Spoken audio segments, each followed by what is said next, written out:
How's it going? What is up? What is up? What's up, Ari? What's up, Blue? Got the YouTube chat.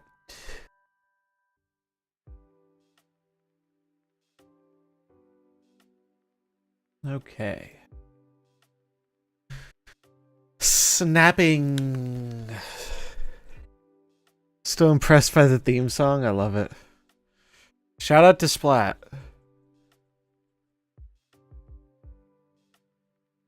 Splat went hard getting that together. He really did.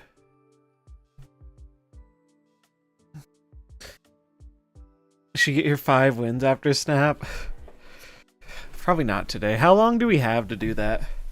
I'm gonna be honest, is the only thing you get an emblem? It's the only thing you get an emblem. So we have 6 days, okay. That's all you get, okay. I mean, I'm gonna try and get it, but after getting the first emblem, which was, in fairness, significantly more grindier, I don't care that much about an emblem. I really don't. This is worse. Well, the other one wasn't bad, it just took a bunch of time. This one, it's Infinity Conquest, right? You gotta get 5 in a row. If you lose once, you're out. That sounds annoying. Especially given, like, the current metagame / format. Like, it doesn't seem super appealing to me, to be honest.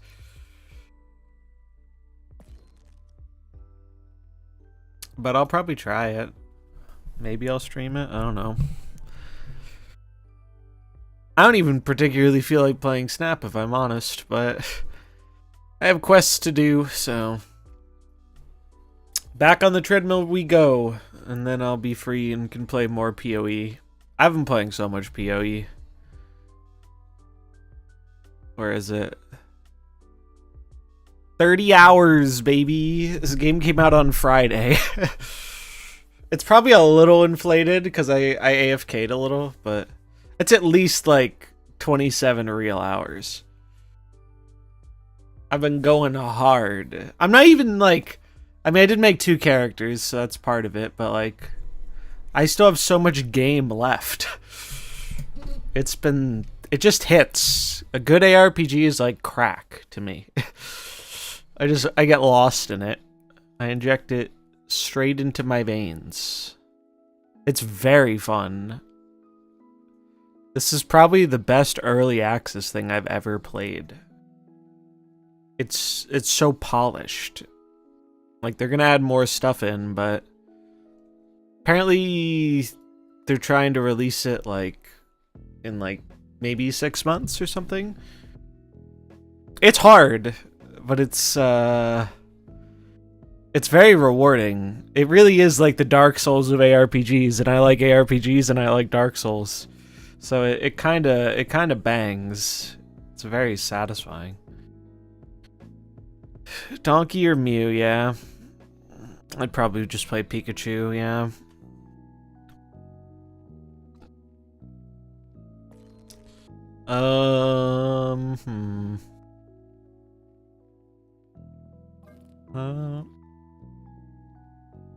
Let's try this, I guess. What's the difference between that and big buffs? Oh, this one runs Scarlet Spider. Splitmas ends tomorrow, so get your splits in if you got them, boys. Get your splits in if you got them. Did we figure out a time, Blue, or are we waiting for Nate? I don't care when we do it. I assumed it'd be like, yeah, 7 or 8. That should work well. Big buffs. Do you think they'll extend Splitmas? Seems unlikely to me. I don't think they have a reason to.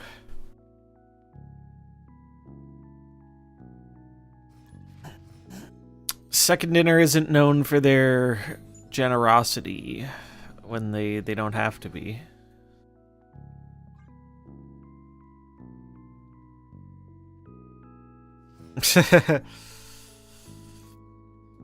Yeah, it's been quite a time.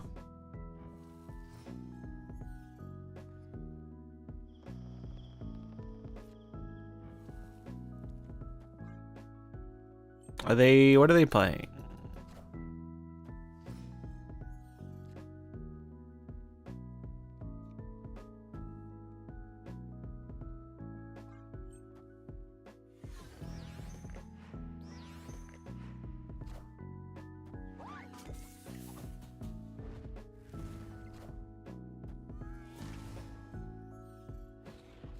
They're just cooked, right?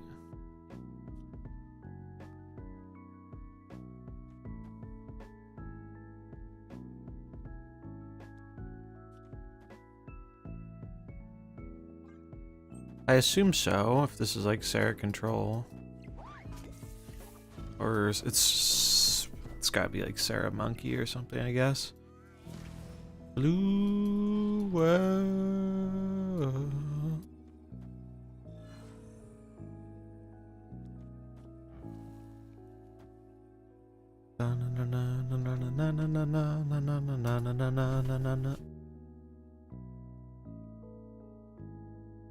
Ba-na-na-na-na-na-na.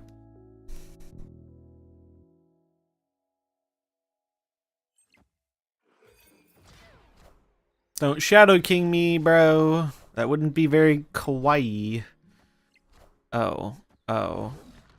Depression. Damn, I would have lost even if they didn't have Shadow King. Why are people playing Mobius? What's Mobius fighting against? Zabu, I guess? I don't know. I don't think it's Mobius's time. Shadow King, on the other hand, pretty good time for that dude. Do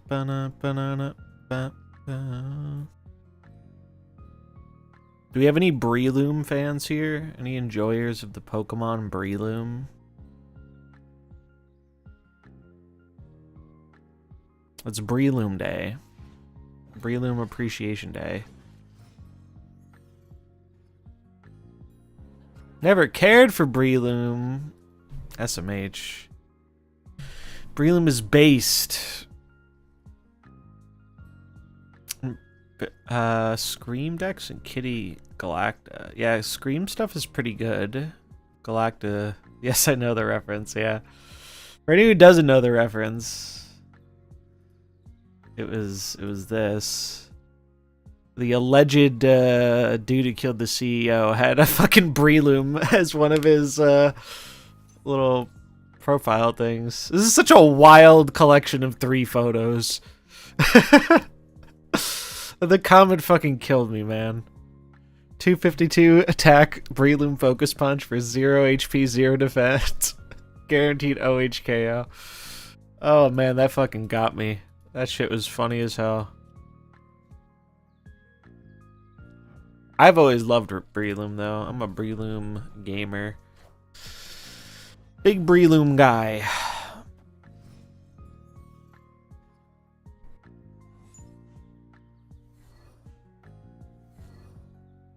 Yeah, I mean, the whole situation's been pretty wild.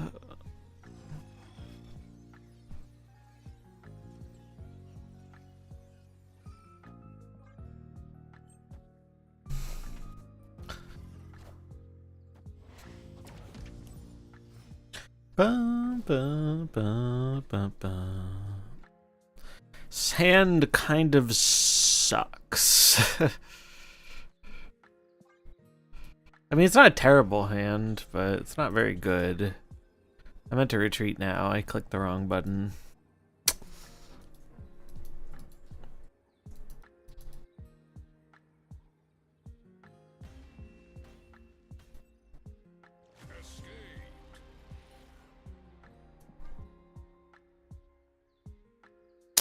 It is indeed rightly a hot topic.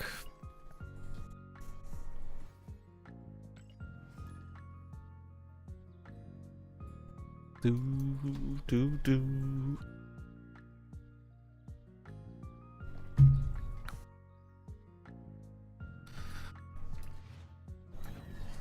I think it definitely speaks to so many people have had negative healthcare experiences with insurance. It's like, it's crazy. Yeah. I don't think it's much of a secret either. No, actually, it's all a inside joke. You see, we actually do have really good healthcare, but we just pretend like it's all for profit so no one else knows, and that way they don't come here to get our healthcare. It's actually, we're playing the long con, if you will. It's a very calculated operation. I should reality this, but I don't want to reality this turn. I'm going to Iron Lad and I'm going to hit Brood.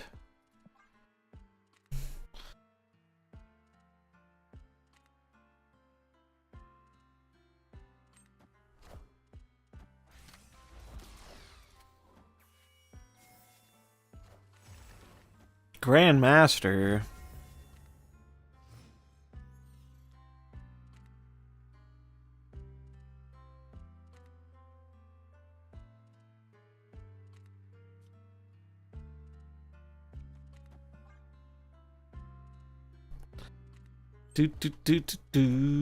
Wiccan doesn't trigger though. It's a really big Galacta. She's large and in charge.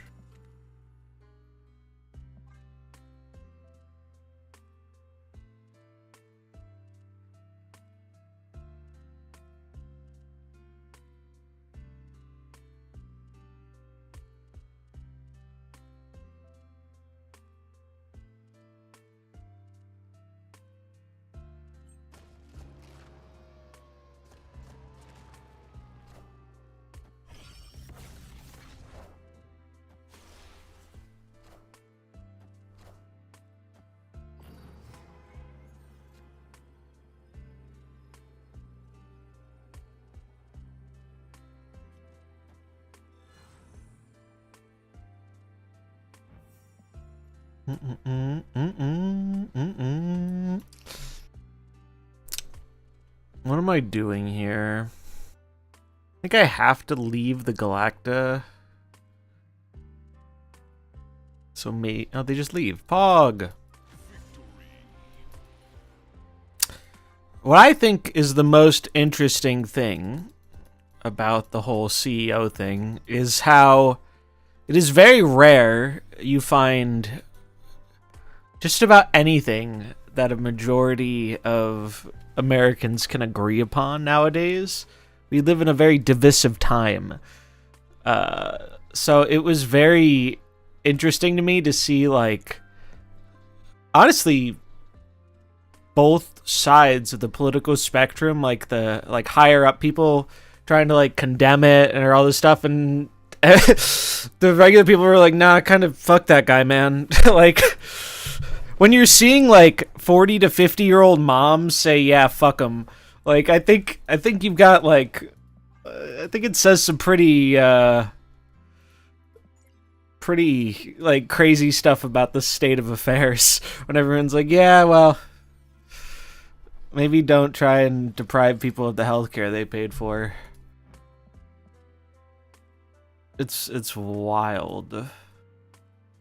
Like, this is one of those things where my life could be very, very different if well, it's not even me, if my dad wasn't fortunate enough to oh, they're playing Hella. If he wasn't fortunate enough to have 100% disability, disabled veteran, he probably would be dead right now because he had to undergo a very expensive life-saving surgery that we could not have afforded.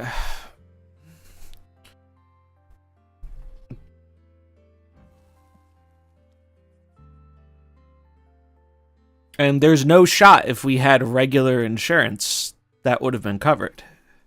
Like, there's no world.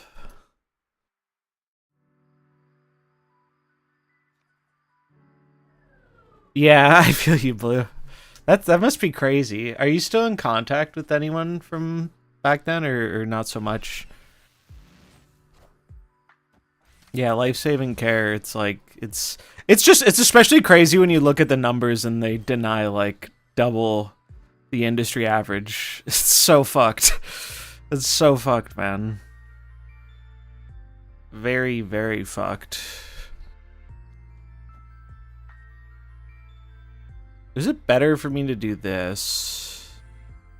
Why did I have extra energy? This was Psylocke, that's why. Could Odin... This seems reasonable, actually. I mean, I'm probably gonna get cooked by Hela, but whatever.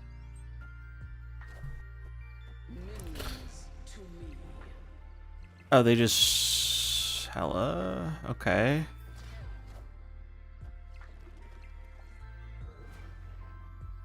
Can I outpower them? I don't think so. Sag.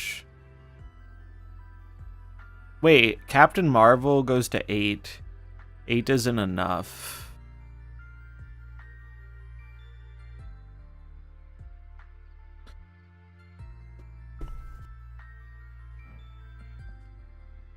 Is there anything I'm not seeing here? So this would go to 8. 8 would get us to 24. We would need to be able to put down 5 power. We do have Copycat, but this is an on reveal, so it would boost the gore.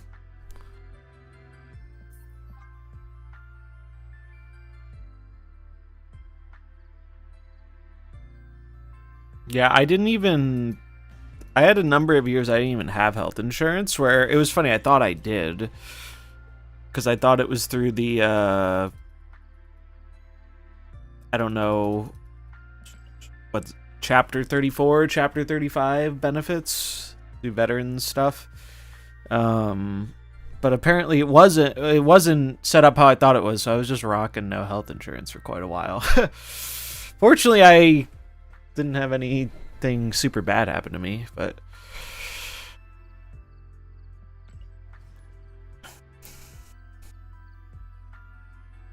What's up, Mike? You want some ranks? I've got over 1,000. Yeah, how about $50 for 80 cubes?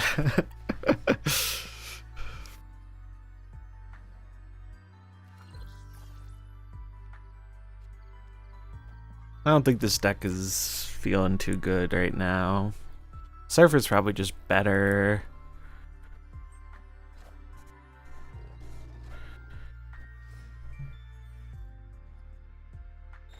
I think Character Mastery is going to be tomorrow. It seems very unlikely to me. I think if Character Mastery is coming out, it's a hyped enough thing they would have put it in the developer video. So I think it's a big no on that one. Sounds great. I'm Canadian, so you just got ripped off. What is Character Mastery? Character Mastery is the thing that's going to save MarvelSnap. It's going to fix the economy. It's going to give us $1,000 stimulus checks. It's gonna fix everything. Character Mastery is this thing that they talked about a while ago, where it's gonna reward you for having more variants and splits of a character, with presumably a bunch of like cosmetic stuff. It's been pretty... People have been looking forward to it for a while, and they said they were gonna try and get it out this year, but I don't think it's happening. I think it's gonna be next year. Rantech companies where I don't get why global matchmaking is like this lagging feature. I have no idea. That's out of my realm of understanding, to be honest.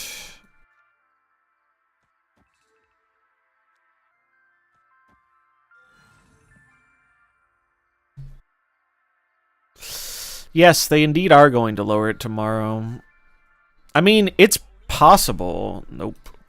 It's possible it happens, but I just don't think it's likely. I think it'll probably be early next year now.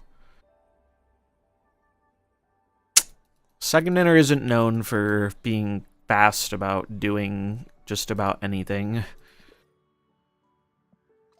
unfortunately.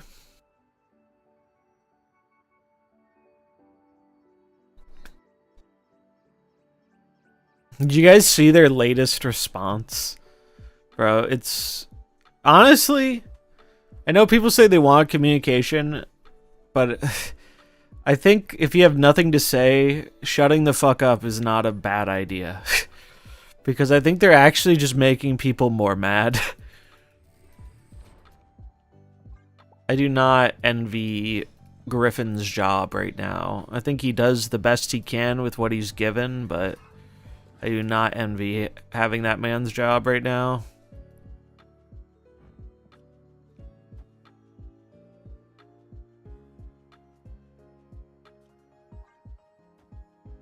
I will show after the game. I was gonna pull it up, but then we got a game.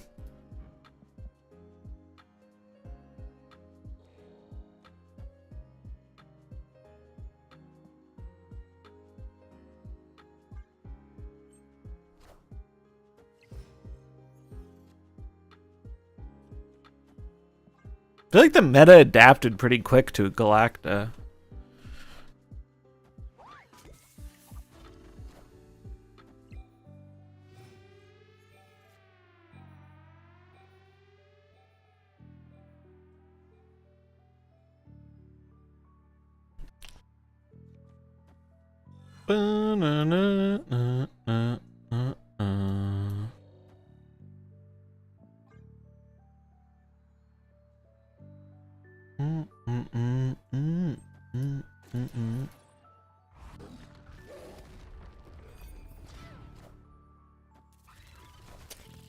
I'm happy you're doing the Streamathon because everyone else is playing Rivals. Well, if you are missing people playing Snap, good news, drops start tomorrow, so I'm sure some people will come back for a little bit.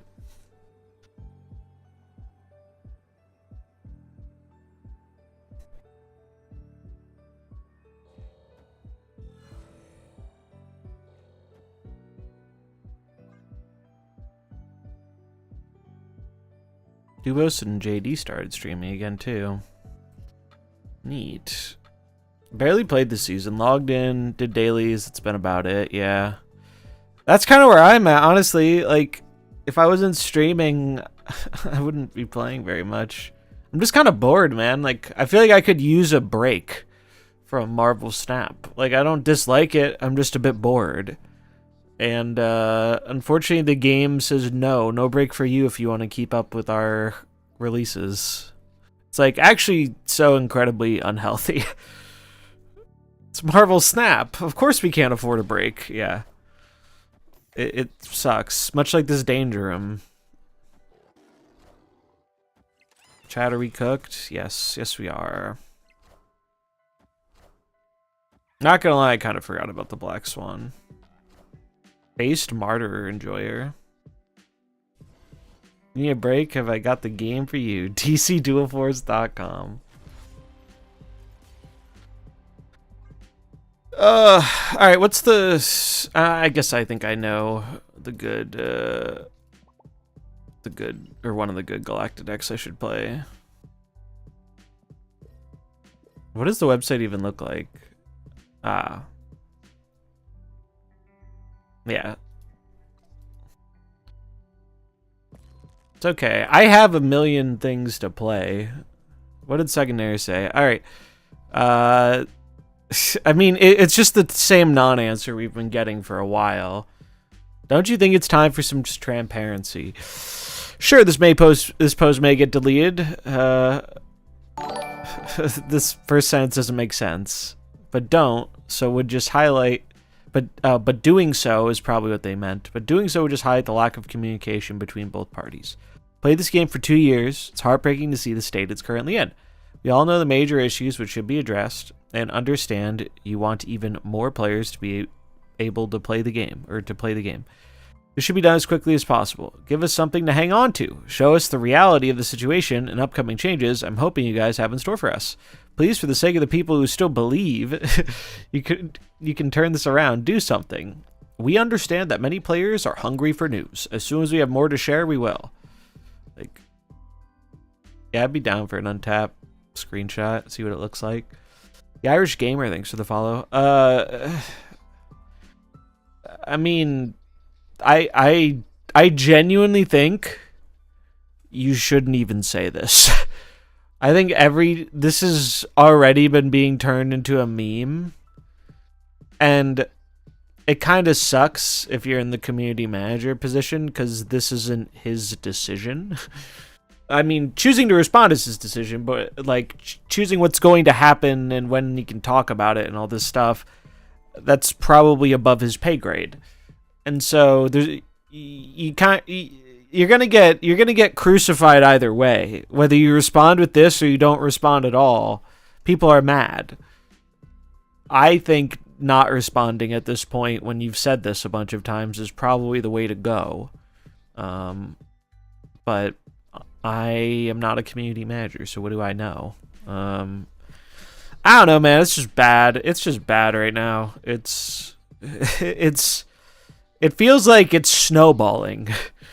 Like, we started out with this small snowball, and it's been rolling down the hill for a while, and now it's like a boulder. And by the time Second Inner tries to, like, stop it, I don't think they're going to do an effective job to stop the snowball, because it has gotten too large. Like, I really have zero faith right now that they know what they're doing or they have a plan. The Wiccan, the most popular deck in the game? Wild. Wait, where is oh, there's Arsham. Arsham, the second most, no, it's third most popular. Arsham has got to be getting a nerf, dude.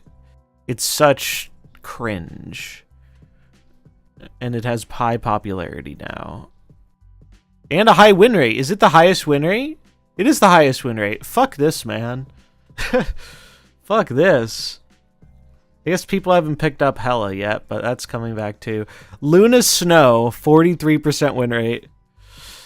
And everyone kept telling me, no, bro, you're wrong about the card. Luna Snow is going to be amazing. She's so mediocre. She's so mediocre, man. Surfer not doing as hot as I would have thought. Clog coming back. Also a little surprising, but I think that's relevant to Arsham coming back. Move has... Is this the highest popularity we've had for Move? That's pretty high. I don't know. I don't really know what to say about the meta other than Arsham is cringe and they should delete it.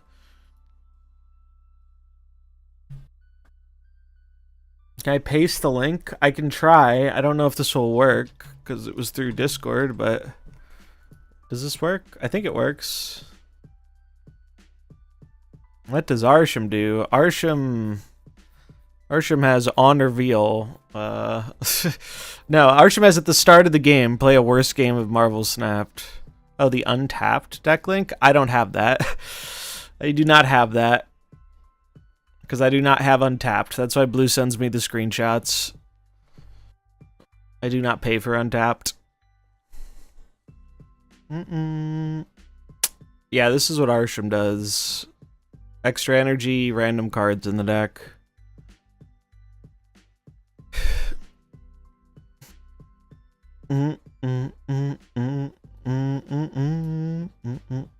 It's amazing you play Tessera turn 4. Yeah, it's not like the card doesn't have uses. It does have uses. It's not a terrible card.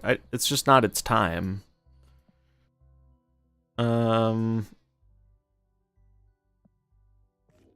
Where's the... Did I delete it? Was this it? This was it. Anti-Zabu. Let's try this.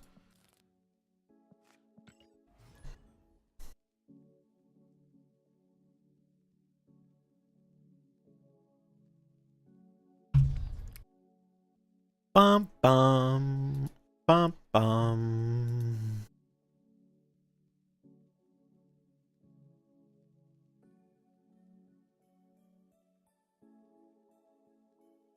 Is that the Spotlight Frigga Space Wax? I haven't seen that Frigga variant before. I'm gonna assume it's the Spotlight. And the deck you sent me. Seems good.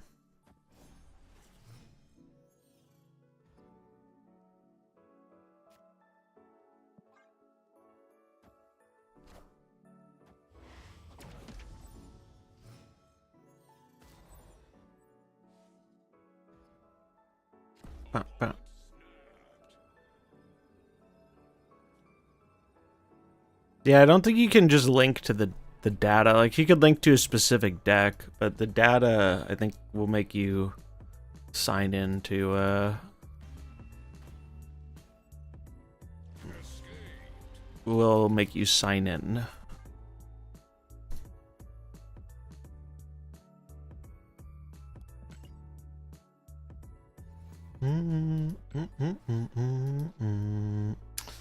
I have 3 spotlight keys. What week should I wait for? Depends what you like playing, but I think the stronger cards of the month are Doom and Rocket. Doom being, I think, the strongest.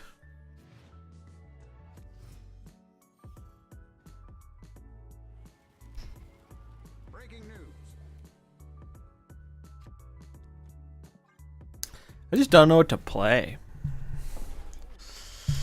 Oh my god. Dude, what is with all these fucking early snaps? Like, fuck off. It's actually so annoying.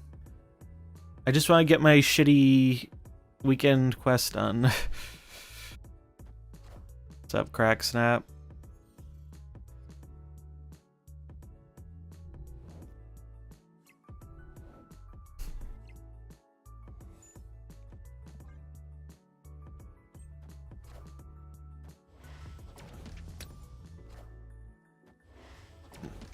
Oh, did they snap on getting turn 3 Galacta?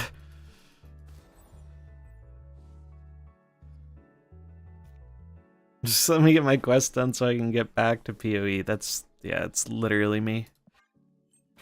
Literally me. Oh, that's why they snapped. Alright, acceptable snap. I see why you did the thing. I get it.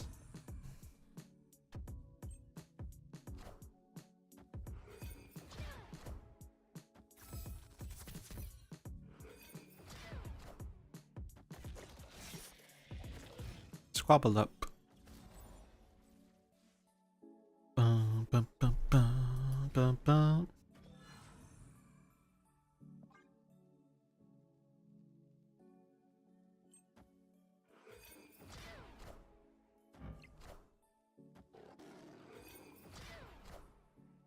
I am Iron Man.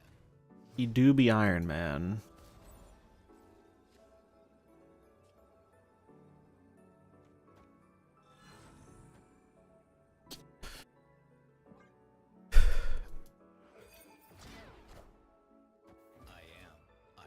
Wait. Oh no, it's just the... I thought... I was confused because I thought it was the same split as my Iron Man. I am Iron Man. It's not. It's just very similar. Why did Spotify stop? Bro, I can't win a fucking game.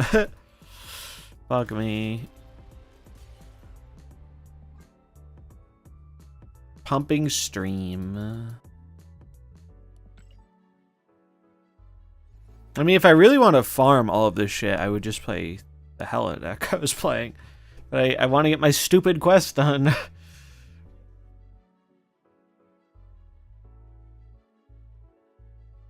And it'd be great if they made the game less like a fucking chore list.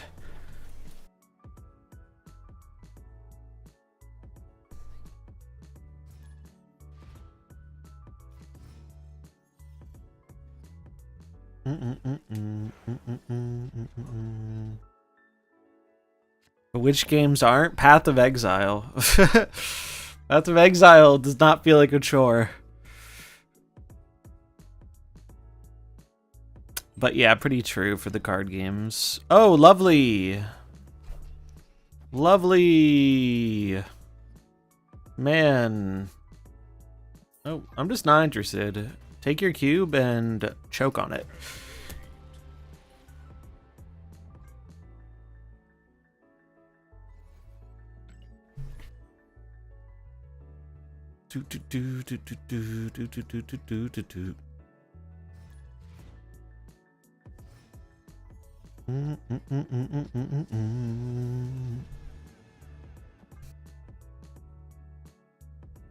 Yippee!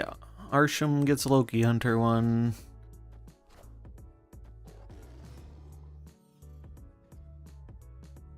Yeah, most of them do want daily logins. Indiana Jones doesn't have this problem either. I want to play that game.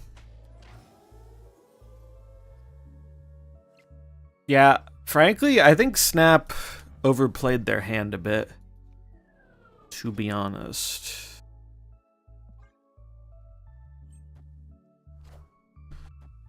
They were like, our game is good enough to have you do this indefinitely, and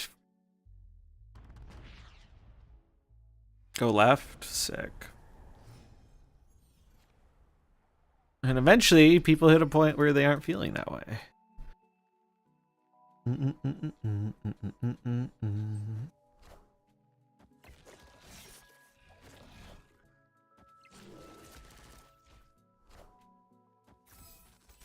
Wow.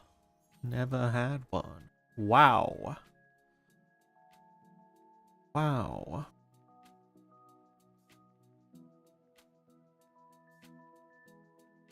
What the fuck are they playing? I don't know what this is.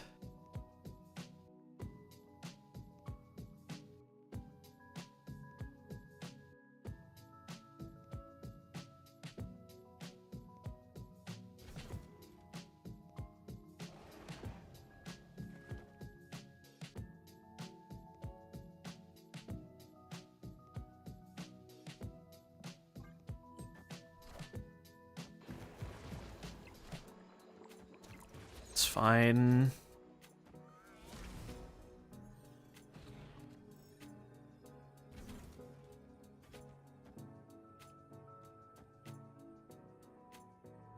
Copium.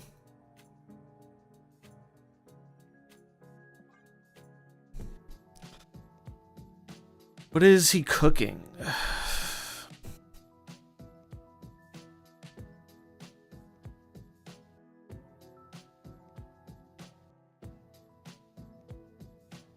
Brawl Stars. What is Brawl Stars? Is that the fighter game?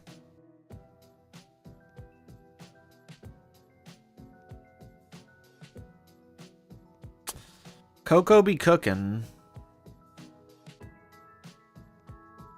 Bro be cooking.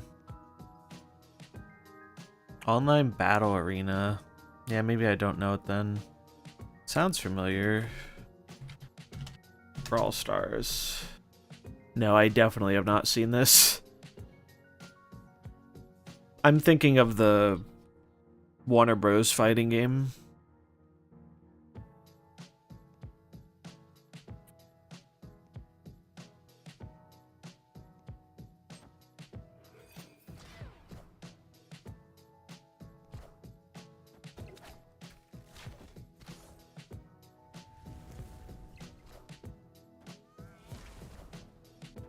What did he get me? I am Iron Man. Tie breaks? I win tie breaks?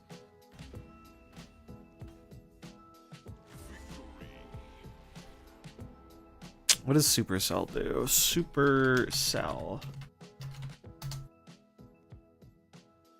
Mobile game company. Oh, they're the Clash people, right? Is that what they are? Or no, it's just a similar... Yeah, it is. They are the Clash people. Yeah, I never played. I never played Clash, but they clearly know what they're doing because they make a lot of money.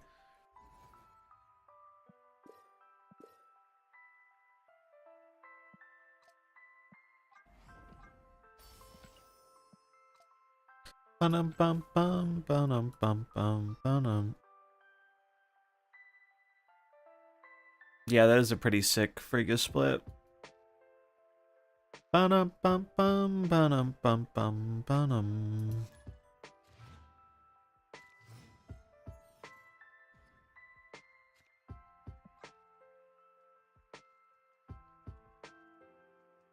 Twitch drops yet? Nope, tomorrow. Drops are tomorrow. Probably starting like 16 hours from now or something. Usually starts around noon or 1 EST.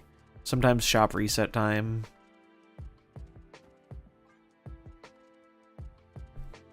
It's called Supercell because each cell is a different game. With each cell under their umbrella, they have the full team they need for the entire game. You just scale by adding another cell in game. Is that actual lore? Thanks for the follow.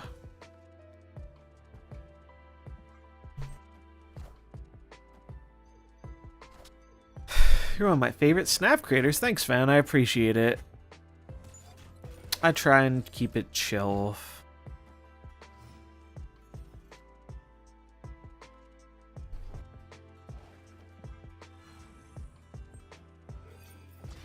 Keep it chill, but also keep it real.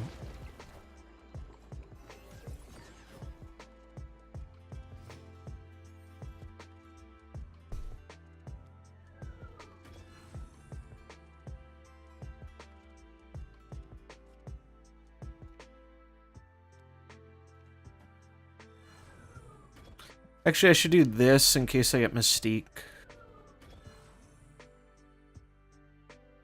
I guess I'm supposed to hold the Bob, because I can weave in Bob with whatever I get next turn. Unless I get, like, Anti-Venom, and then I want to play a 2. Alright, I guess it's worth playing, then.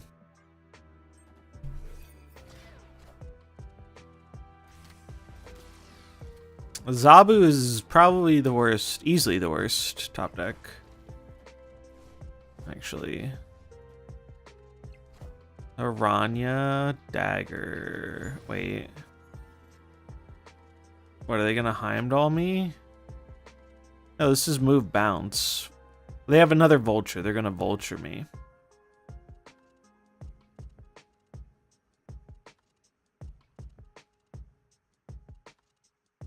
Can I ever beat the vulture? I could go like adds 5, 6, 7 to 9 power vulture. Yeah, we're never beating that. They left. What? Really? Don't I just die to the vulture?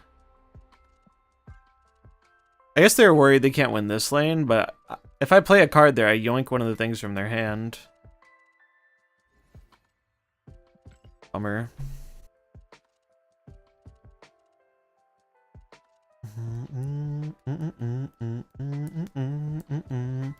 Yeah, I'm definitely re-entering my arc of greatly appreciating games that don't put you on the fucking live service treadmill. That shit gets tiring.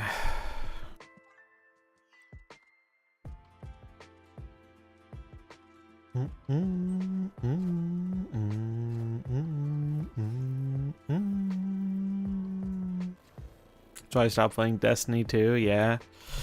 I played Destiny a few times, never got super into it. Destiny takes the cake for the most, like, needlessly overcomplicated shooter I've ever seen in my life.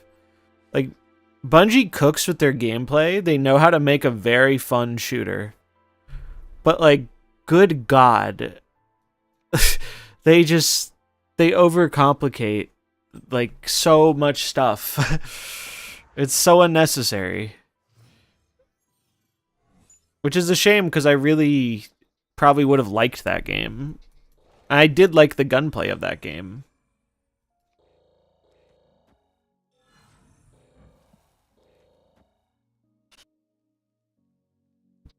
This Wiccan deck's like Galactus and 4 movers. Thanks for the heads up. Why is everyone playing Wiccan? I mean, I know Wiccan's good, but I think Luna Snow is going to be good in High Evo when Banner comes out. I'm not super sold. Someone in chat seemed to like Luna and Evo, though, so who knows? I haven't tried it, so I can't super speak to it personally.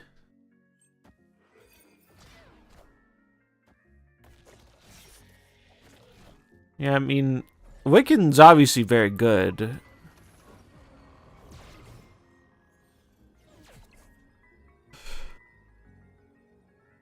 Man, Shadow King kind of blows here, don't it?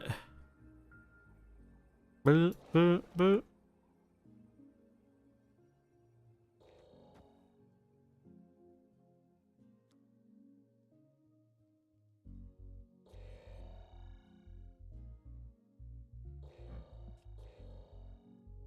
I lose 1 power, but I force them to play into here. They're gonna play into here regardless, though. Bum, bum, bum, bum, bum, bum, bum, bum, bum, bum.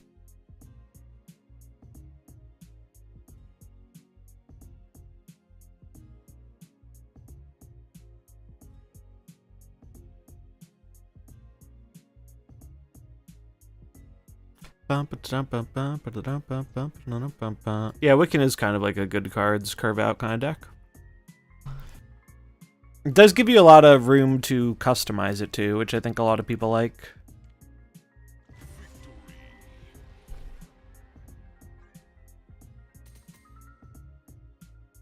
Oh.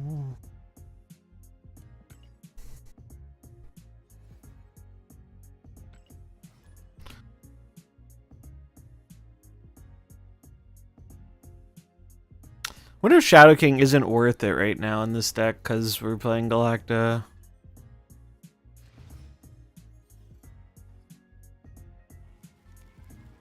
Live from the Daily Bugle. It's Stefan.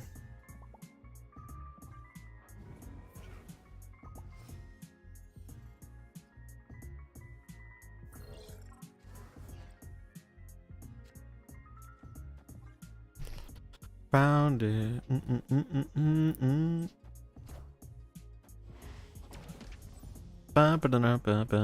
Ooh, wait, what the fuck? What is he cooking, chat?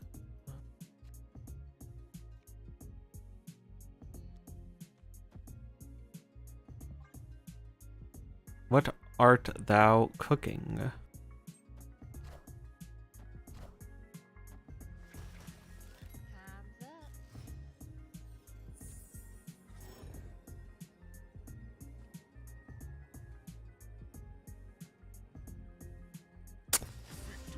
Huh. I wonder what he's playing.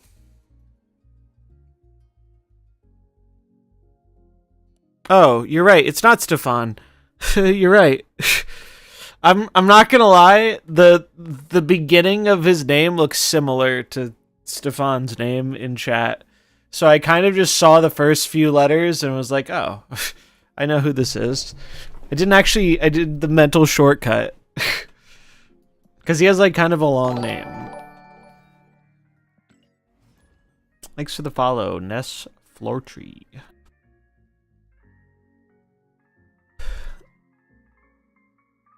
Can't rely on Luke Cage to negate the downside. Luke Cage doesn't actually negate the downside of Shadow King anymore. They changed that a while ago. Yeah, I was gonna say too, like, Wasp, Luna, Snow. It was pretty sick when it did. Blow your mind. Oh, Rada is a second dinner person. I know them from Twitter. I remember them because they have a Spheal as their profile picture.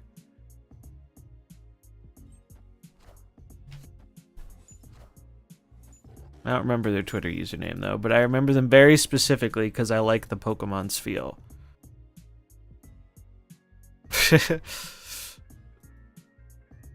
Wonder if I snap this. I think I do. I'll get... Bob Nation! Spheal from Pokemon? Yep. I'm pretty sure it was like a Spheal with like a knife in its mouth or something. It was very silly. It was... How do I don't know how to find them. I don't know what they do, but I know they work on the game. And they seem nice. From the limited interactions I've had.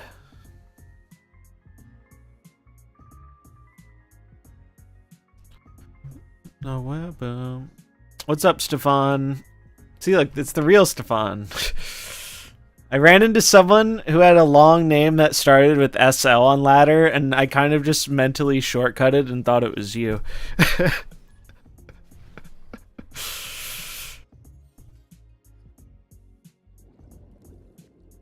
Turns out it wasn't, though.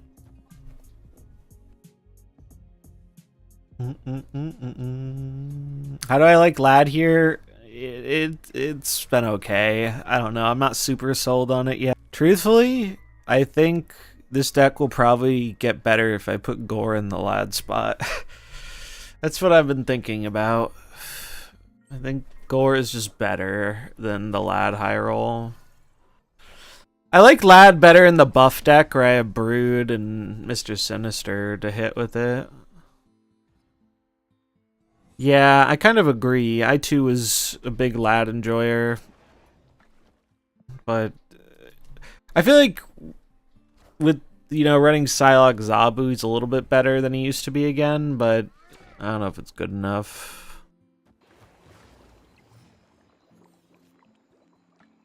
So awkward. Everyone playing Marvel Rivals. Search for a Snap stream. Found you. Not following yet.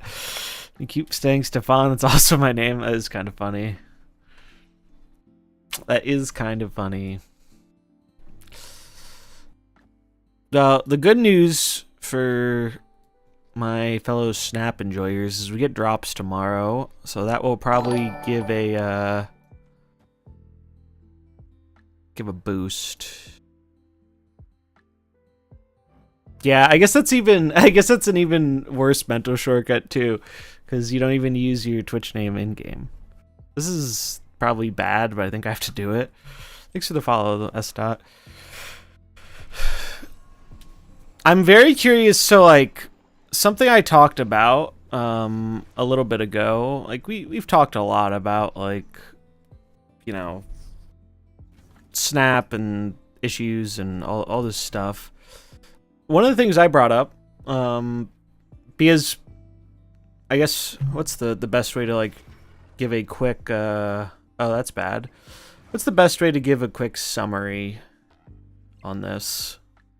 I am Iron Man. A lot of people are unhappy with a bunch of stuff going on in Snap. Fuck me. Are you serious? Oh, dude. And one of the common things that comes up, Stefan with the tier 1, Pog. Thanks for the support, friend. Let's get some Pogfish in the chat. Enjoy the emotes. Welcome to the Nom Noms. A lot of people are unhappy with stuff in Snap. People are playing it less. And part of it's like, well, you could say it's just like the engaged community, right? Because, like, that probably rings true to an extent that it's more focused on in the very engaged part of the Snap community, right? Like, that just makes sense. And usually one of the easy lines of defense is like, well, you know, maybe casual players aren't having that same experience, and that's why it's taken them like 8 years to fix it. Because they either don't have an answer or they don't feel a sense of urgency, because maybe it's just a small part of the population that's having this feeling or problem. But something I found very interesting, I think I saved it, let me look, is actually drops. That's actually what brought this up, is drops. I guess I can just look it up. MarvelSnap Twitch views. Twitch tracker. So, you know, you could look at Steam, you could look at Twitch, you could look at all these things, but ultimately, they're all showing you like a small portion of the pie. But what's interesting to me is the drops. Sorry for blinding all of you. This is really bright. Snap spikes up when there are drops, and it's pretty easy to understand that Snap has a much larger casual player base, but some of those casual players tune in for the drops and then they usually leave. A few people probably stay, but most just come for the drops and they leave. And you can see that in the graph. I mean, look at it. Like, first drops. Every time there are drops, this shit spikes for like a day, 2 days, 3 days, a few days. But you can see it's going down, man. Like, the drops, the viewership drops have been bringing in. This is average viewership too. What does peak look like? I mean, average is a better metric. Peak hasn't dropped terribly. Peak, although I do think average is a better way to do it. than peak. But yeah, I mean, go ask any of the big streamers who get like a lot of the views during drops, and they'll tell you the same thing. It's like they're getting less, like pretty significantly less. Like drops are like regularly getting to like this like 20,000 mark. It was a little lower at times for sure, but it's slowing down, man. And it's just like, I don't know. What's up, Snap CL King? I saw a post about your alliance points. That was wild, man. I respect your dedication. So this is to me the only indication to me that this issue is definably affecting casual people. 'Cause like Steam numbers don't really tell us a whole lot. Steam is such a, like, if we go to Steam charts, the people who play this game on Steam, which I'm sure, you know, that applies to many of you in the chat, we're a relatively small part of the population. All-time peak 19K. Average players for Snap has gone down for sure. Like, if we go back, it was averaging, what, 6,000 plus?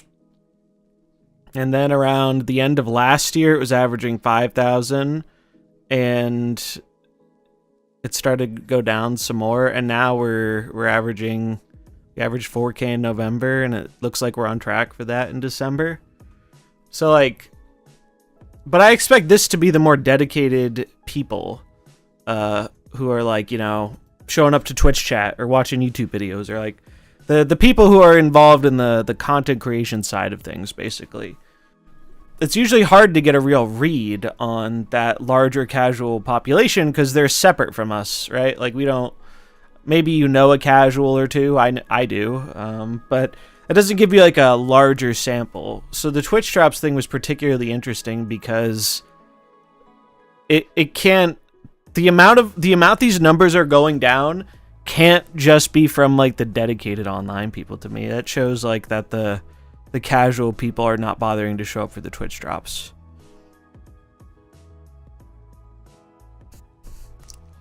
So it's very interesting.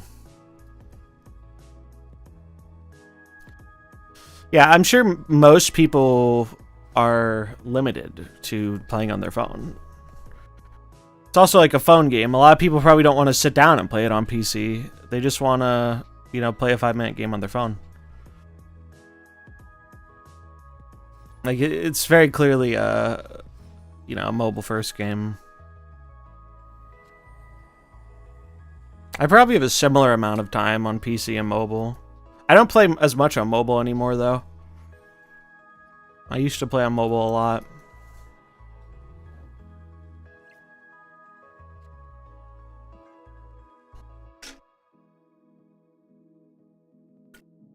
When I was a Hearthstone player, though, I mainly played on iPad for a very long time.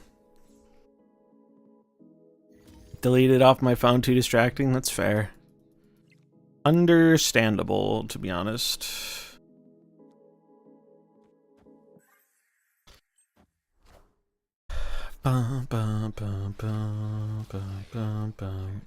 Bruh. That's not very nice.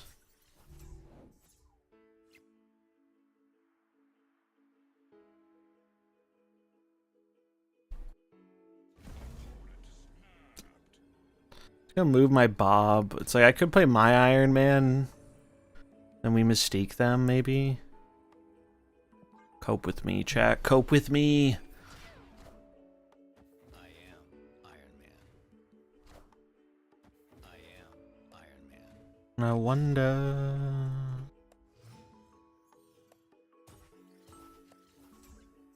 what it means. And I wonder.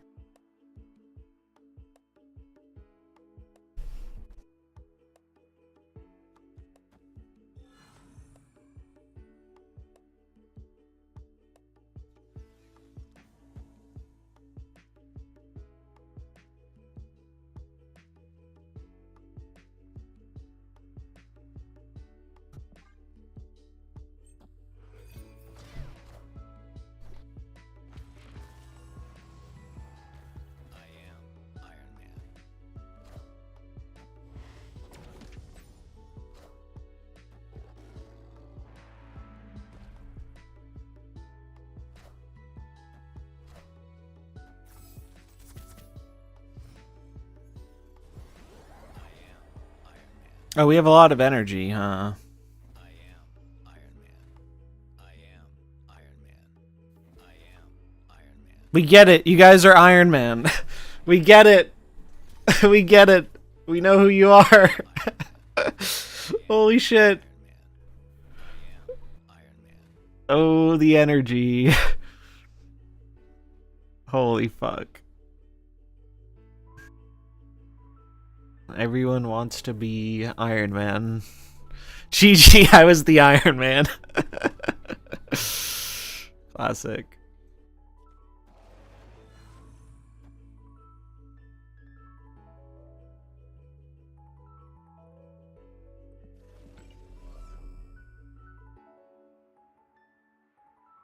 Do I need more power here? Probably.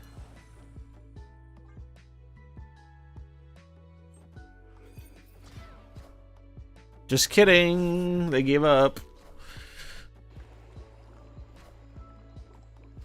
Basic arrow.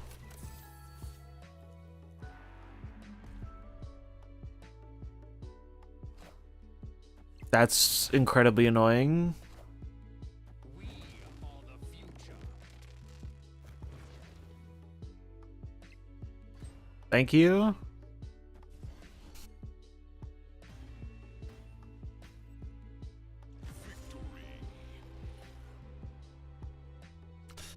All right. What do you guys think of the new Bob variant? I think it's pretty good. I prefer the Venomized, but this has a nice aesthetic.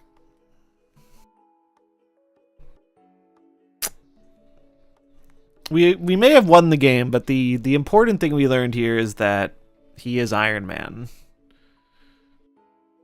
Dude's got a crooked dick for sure. Yep. Hydra Bob is built different, man. He is simply built different. I really like the Venomized one. I think this shit's gas. He is the bro's out here looking like the Mangler from fucking Black Ops Zombies. Look at this. He has the whole fucking cannon for an arm. I'll show it for the non-initiated. He actually does. What the fuck?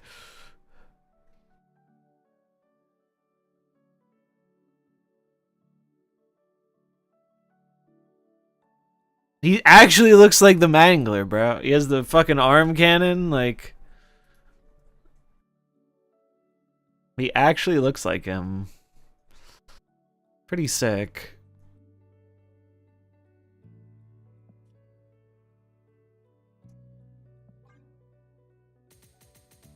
Well, I think we got back to where I was, or close to where I was.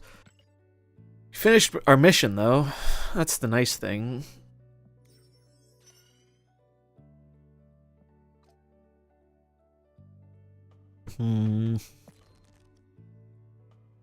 This deck feels okay. So when's the patch? Patch tomorrow, OTA Thursday. And that's the... It's going to be a wrap for this year in MarvelSnap. Do I play Rivals? I have played Rivals. I streamed it a little bit on launch day. I don't know if it's going to be a game I stream much of or not. Honestly, I'm not a big hero shooter person. I think Marvel Rivals is some good casual fun.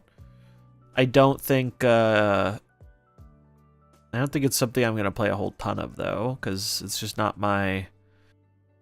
I used to be a big shooter person, but those years, I feel like, are behind me. I still enjoy them once in a blue moon, but it's just not...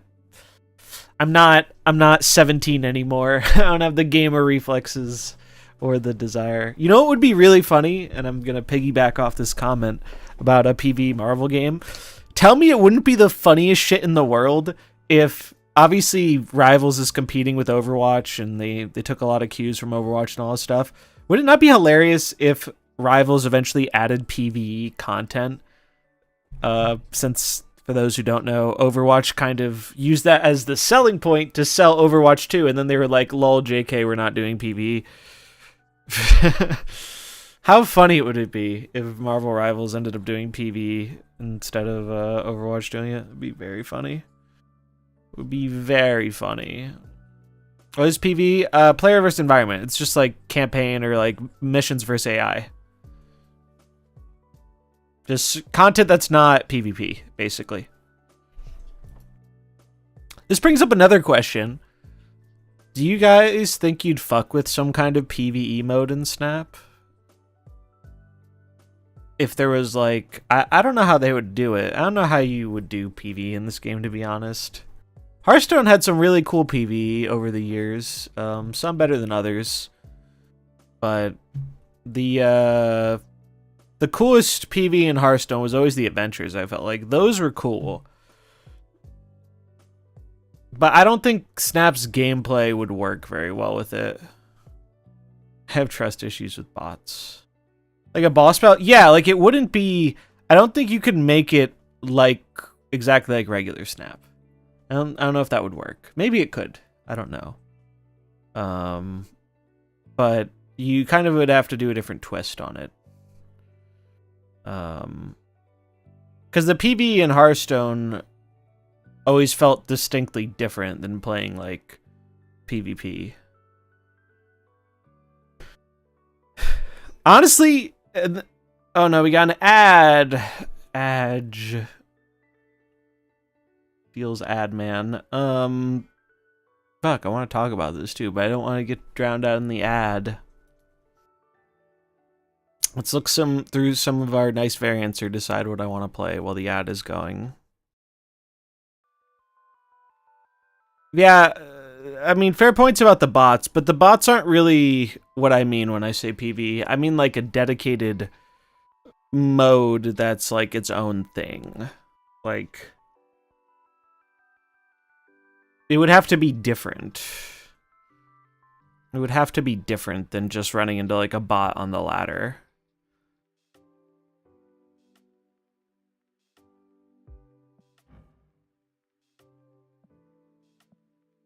What about maybe we play just like a Bast deck, so I can play this cool looking Bast.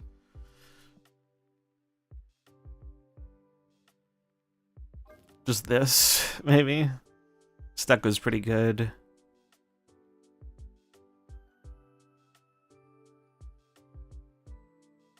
Yeah, it's the split goes hard.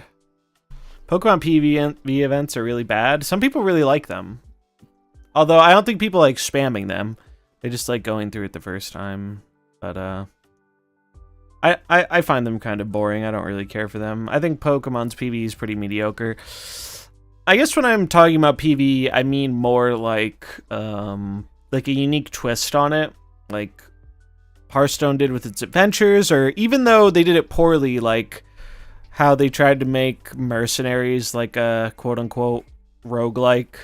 Something like that could be cool, but I don't think they'd put in the resources. What I think would be really sick that they could do would be to make an auto battler. But the problem is they're never going to do it because it would take way too many resources for a genre that is notoriously bad at making money.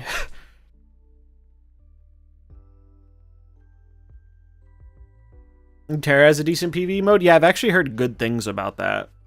I have heard very good things about the Runeterra PvE. Yeah, Pokemon does have kind of mid gameplay, but goated card acquisition. I actually think the gameplay is better than it gets credit for. It's just like we have one set, so people got kind of tired of it kind of quickly, which, I mean, I get it. I feel the same way.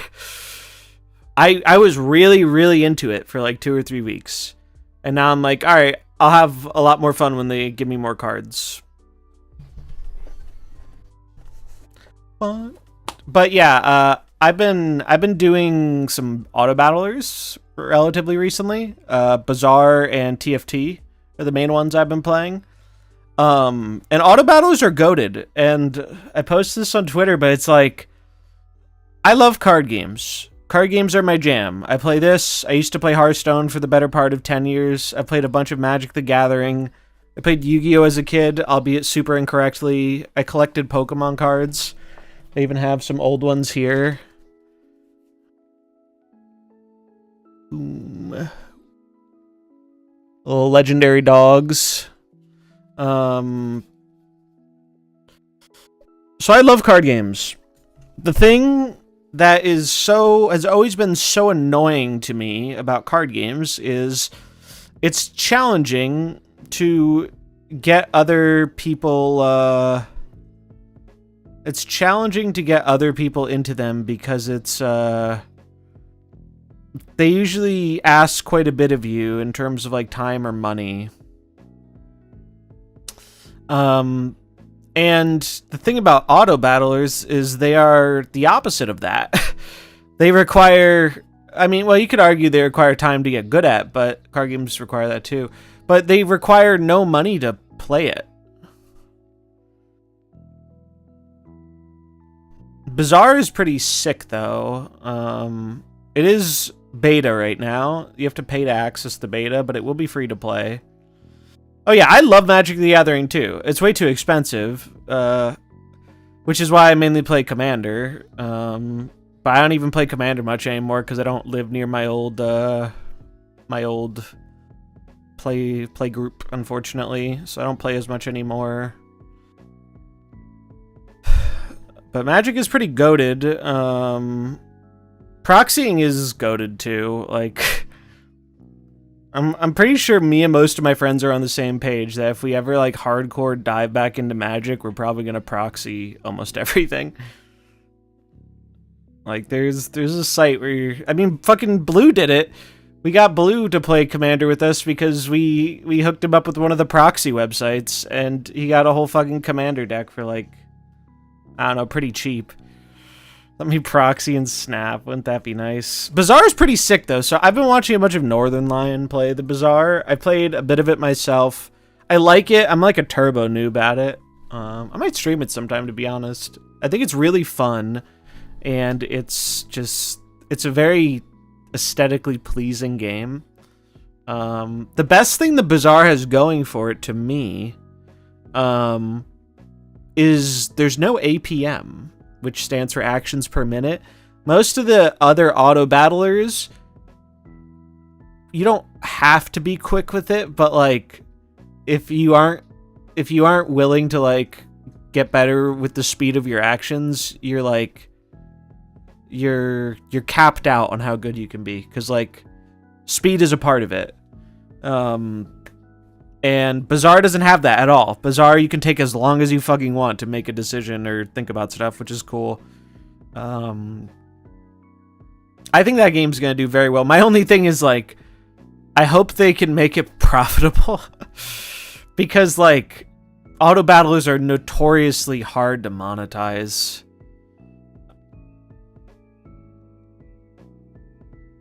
Bazaar is currently only on PC and Mac, but it's going to be on mobile. So Bazaar is it's an auto battler. It's PvP, but instead of playing people in real time, you play ghosts. So like you play versus what someone had like at this point, but the other person doesn't necessarily have to be. It's like if you played Super Autopaths. Or even like fucking asynchronous. That's it. Yeah, it's asynchronous. Like Super Autopets, exactly. It's a really good game though. I think they really cooked with it. I'm excited to see how it develops. I'll probably stream it at some time, to be honest. I'm a pretty big noob at it, and I've still had fun with it. I've been throwing it on in the background while I've been playing POE. Might play this a little bit. Still looks pretty good. Boom, boom, boom. Yeah, I play it on my laptop a lot, actually. It runs very well on my laptop, which I was pleased about. Oh, is it coming to mobile that soon? That's exciting. Yeah, the fact here, this is the other thing that Bazaar has going for it. So I also started playing TFT, Teamfight Tactics. It's the League Auto Battler. I really like that game. One of the biggest advantages Bazaar has over pretty much every other auto battler is you can stop and pick it back up. You don't have to commit. You don't have to commit however many minutes it takes to play the game. you can start a round and then stop and then just resume. And that's goated. That's actually such a smart move from them. Yeah, it's going to be free to play. It's going to be free to play. Right now, I think it's like $30 to get in the beta. I got in the beta for free because I knew somebody who was kind enough to put me on a list. So that was kind of cool.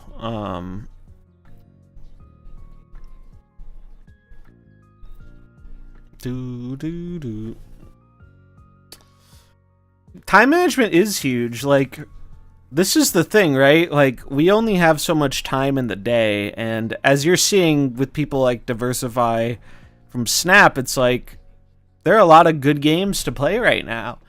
And the more good games there are out there, the more things that are competing for your time. So if someone, let's say, isn't having as much fun in Snap right now, and they have like, 2 or 3 other games they're having a lot of fun with, you're just going to naturally see that, move. I'm a returning Snap player, and it's really hard to catch back up. I'd be interested to hear more about this. I like hearing from returning people. Like, where were you at when you quit, and how long did you quit for, and how long have you been back for? Because, I mean, usually it's the same kind of story, but it's always interesting to hear what it's like, because it's rough, man. It's rough. I'm not going to sugarcoat it. Yeah, being able to just, like, play on the iPad or whatever is great. Like, for me, what I've been doing, I've been playing a shit ton of POE2, and I like playing at my desktop or whatever, but because I stream and I spend so much time in a fucking computer chair, when I'm not streaming, I usually don't sit at my desk if I can avoid it. So I've been playing on my Steam Deck, and the Steam Deck, it can run PoE. It's a bit ugly on the Steam Deck because, it's a kind of intensive game, and you really have to cut down on the visuals, but it's very playable. But what's sick is there's a program that lets me stream my computer to the deck, so I can have my computer do the hard work of, making the game look good, and I can stream it with, no latency to my little handheld. It's so goated. That's honestly, there's a topic I want to do a dedicated video on. I think I'm probably going to have to create, a different channel for it or something, because it's so, different than what I normally do. But I want to start doing some more general purpose, highly edited videos about interesting topics. And I think one of the most fascinating topics that resonates with a lot of people in or around my generation especially is handheld gaming. It's growing up with the Game Boy and the DS and all these sick handhelds, and seeing the success of the Nintendo Switch and the Steam Deck. It's there's something about the novelty of being able to play on a handheld that it just can't speak. It just checks all the right boxes for me. Even if I have the option of playing on a big screen or whatever, sometimes there's just something chill about playing on a handheld. Nerd Writer. It's a YouTube channel. I don't think I've heard of them.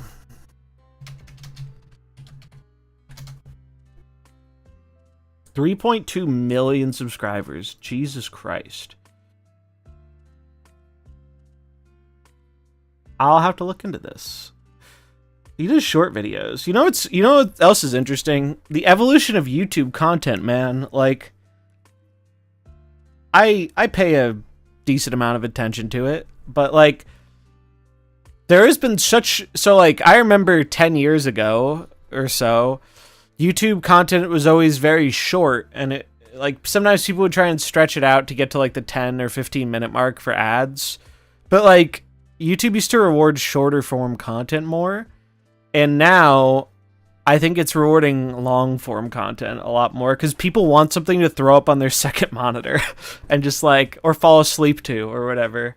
I've literally seen a whole thing. It's a whole genre of video game facts to fall asleep to and shit. And it has hundreds of thousands of views. It's actually fascinating to me. I think I left after the new year. Oh, so you've been gone most of the year. And you got back when Fenris was in Spotlights. Yeah, so that's like the better part of a year. Okay. Yeah, that sucks, man. Missing a year of cards, that's fucking brutal. Here's a question. Are the Spotlights still bad for you this month? Because there's so many repeats of like old cards. Is that do you feel negatively about the Spotlights this month like everyone else? Are there like any cards you're missing? Yeah, fuck. That's so lame, dude. That's so lame. Being gone for a year and the Spotlights are still bad. That sucks. If I ever stream snap, probably make my brand pool 2 decks. Yeah, it's a fun little niche. Yeah, it's so rough to come back, man. I've lost count of the people who've come back and they try and come back and then they quit very shortly afterwards again. Because usually when people quit, it's because they aren't having a lot of fun, either because like they've played enough of their current decks, so they don't like the meta or all this other stuff. And when they come back, they don't have anything more than they previously had, except the meta has changed a ton. And you're probably missing most of the cards that made it change. Yeah, second hitter's gonna sell 8 cube packs. Yeah, $50 for 80 cubes, dude. New shop bundle. Yeah, it just, I don't know, man. I feel like they just don't know what they're doing.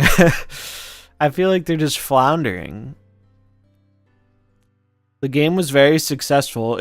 They made a good game, and they completely fucked it on the how to make money off of it. And they did make a lot of money off of it, but like not in a way that's looking to be sustainable, you know? I think they're gonna fix it. I would love for them to fix it.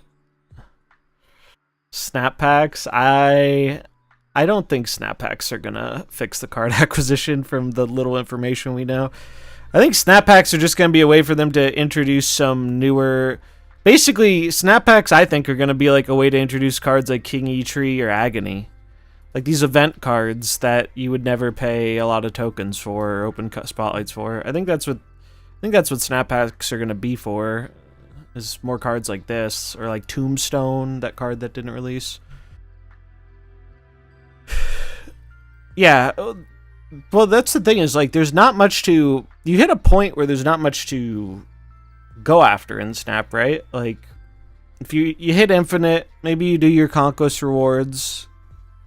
Now we have those limited time events, but like eventually, and you know, for your first however long playing the game, the gameplay is enough though, right?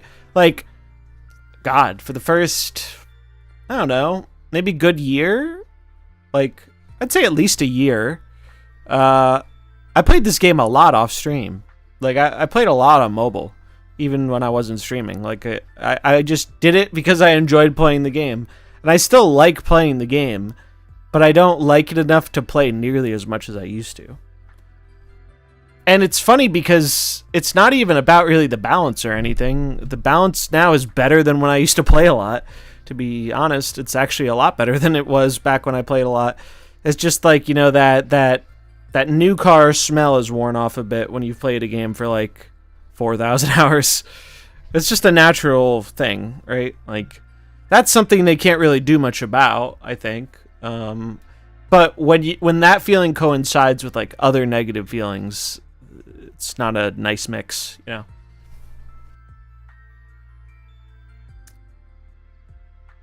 And I think part of what helps fix that is getting to take a break from it. Like, if I haven't played Hearthstone in like a year or something, I bet if I went and played a little bit of Hearthstone, I'd probably enjoy it more than I did right when I quit. Because even though I don't see it as a game I'm going to go back to, when you have a lot of time away from something, it can make you appreciate it more. But Snap is that, you know... Snap is that, what's the best way to say this? Like, it's the overly clingy girlfriend. Like, it wants your attention all the time, no breaks. Like, And I think that really has a negative, like, I think that causes some real negative feelings over time. Because, like, I know I would enjoy it if I took a break from it more. Like, if I took a little break from it, I'd probably have a lot more fun coming back to it. Blue just did that. He took, like, a month and a half off. He was like, yeah, I really have enjoyed coming back to it, you know? There are still problems, but in terms of, like, having fun with the gameplay, it felt refreshing. And I think I could use that. But because of my position of doing content and trying to keep up with things while not spending $1 million, 2 months, 2 months, I can't do that. I'm not in a position where I can easily do that. It's annoying. I only claimed Echo when I got back, and even after the series drop, I still don't get anything because I own Jean, Grey, Kitty, and Snowguard. Feels bad, man. Archetypes have been getting boring. Even adding a new card to Archetypes, still tired of playing the Archetype. Yeah, so that's a thing, right? Like, Snap has always had this problem where their card release structure isn't good at creating new archetypes. I think we've had a few this year. Like, obviously Arsham, even though I find it unimaginably cringe, is a new archetype. But it's kind of hard to create new archetypes because you can't... In other card games, you create a new archetype by releasing a bunch of cards that work together and, like, make a new gameplay thing happen that old cards didn't do. In Snap, it's hard to really do that. I mean, you could argue, like, Wiccan made a new archetype a bit, like, because it's trying to, like, curve out and then has this energy ramp. Like, it happens, but it's kind of hard to do that because you can't really just make that many. It's hard to make more high evos where it's just one card in a box, you know? Where the fuck is high evo?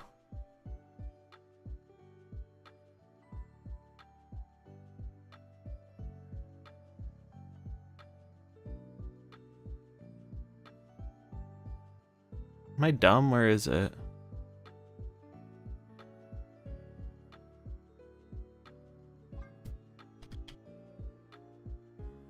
Oh, I was looking for a different variant.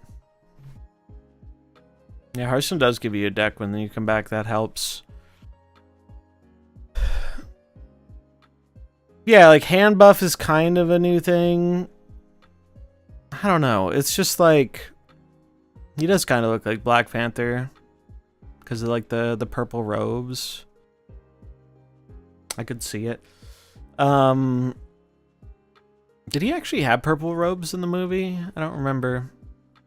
But it's hard to make new archetypes in this game because you can't force people to have to get multiple new cards for an archetype because a lot of people can't. I'm at 1200 CL. I'll try hard to get high Evo this month. That is a good one to go for if you're a newer player. It has its limits, but I do think it's still one of the better ways to go for a new person. It's just kind of a fun archetype. I don't know, man. Like, I don't know. I don't really see how they fix some of these problems. Like, I just don't know what they're gonna do. Like, and I'm not sure they know what they're gonna do is the more concerning part. Because ultimately, I don't need to know what they need to do to fix it. It's not my job, and I have no role in making that happen other than, like, you know, yapping about it on the internet. But I feel like if they had something if they had something planned, they should talk about it. But the fact that they're too scared to talk about it says either they don't have something planned yet, or it's not far along yet. And both of those are concerning, because if it's not far along, that means we'll probably be lucky to see it in 2025. Yeah, like, that's what I mean. Like, it could be half-baked. It's not done, and they don't want to show us stuff and then have it change. Because we've seen, when you show the community something and then you change it, people get mad, right? Which, understandable. Understandable. I get why they don't want to talk about something until they have it ironed out. But brother, it's been 2 years. Like, you don't have... I keep thinking about that Ben Brode quote where they're like, we have time. Don't worry, we'll figure it out. And it's like, it reminds me back in college where it's like, oh, I have a month to get this project done. Bro, I've got time. And then you look and all of a sudden it's due in a day or two. And you're like, well, shit, I haven't done anything. That's kind of the vibe I get. Like, that they've been procrastinating it. Or maybe they aren't even procrastinating. Maybe they've tried things and those things haven't worked. Like, maybe they've had ideas and they tried to flesh them out and they don't work. I don't know. But it's concerning. It really is. Bread, thanks for the follow. Yeah, wouldn't... You would think that... And maybe they will do this tomorrow for all we know. Maybe they do this tomorrow. For context, I have no idea what is in the patch. They stopped sharing the insider patch info with everyone a while ago. Some people still get it, but it's a much smaller list now. And I do not get it. So I'm just as in the dark as everyone else about whatever is happening in the patch and the OTA. You would think with the Marvel Rivals crossover, it would be a cool time to revisit the X-Men vs. Avengers like imbalance patch thing, right? Rafa, thanks for the follow. Like, it would just be a neat time to do that. Would card acquisition be fixed if they just put cards in packs?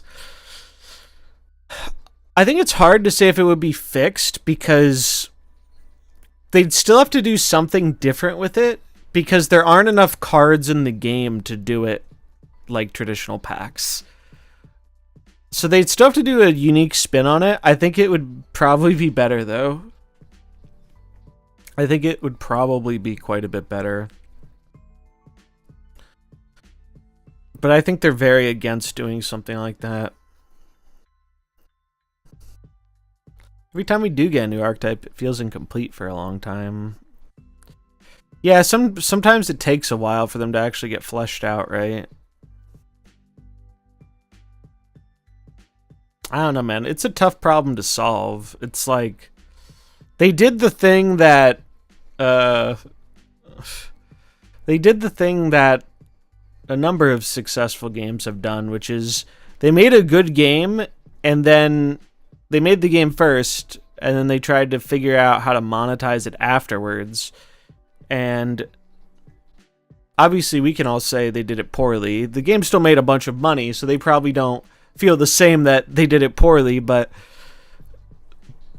I think it is poor for long-term profit and not short-term profit. Like right now, I would not be confident in Snap like outliving like a 5-year total lifespan. But, you know, we're in year 2. A lot of things could change. Who knows? But I do think the amount of time people are going to wait for that to happen is diminishing. Like, at this point, I will be surprised if there is a genuine, like, addressing of the monetization before, like, midway through next year. And I think that'd probably be early. Like, I can't see it happening if they're at the stage it feels like they're at with it. And I don't think players are going to respond to that very well. I think they're going to respond to that poorly.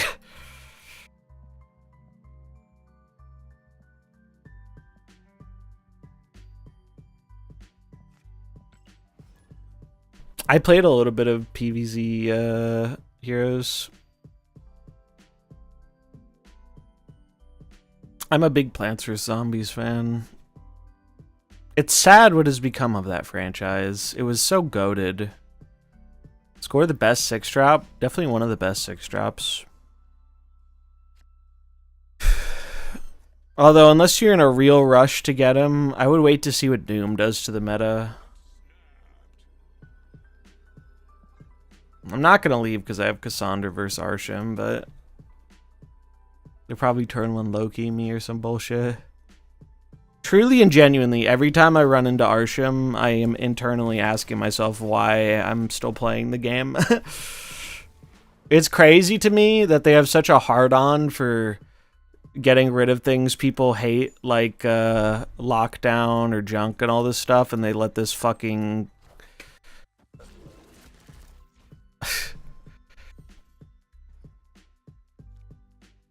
It's just such a joke.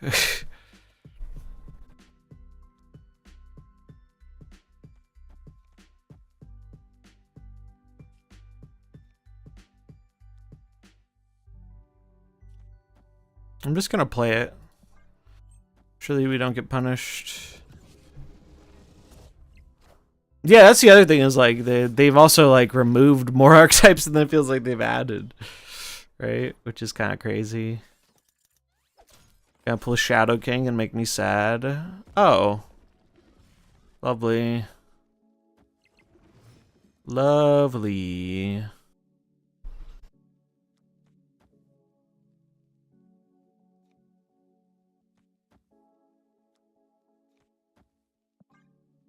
Isn't Loki and Arsham such a fun and interesting card that doesn't make me want to uninstall the game? Bring Destroy back. Destroy never left. Destroy is still highly played.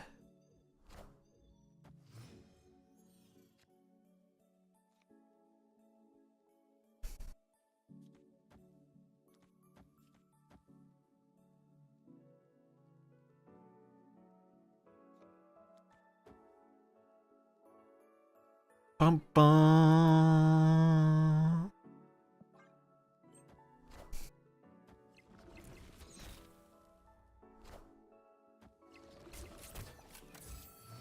We're cooked. Fuck, man. It's so lame. So lame, dude. I swear, dude. Arsham is a fucking disease.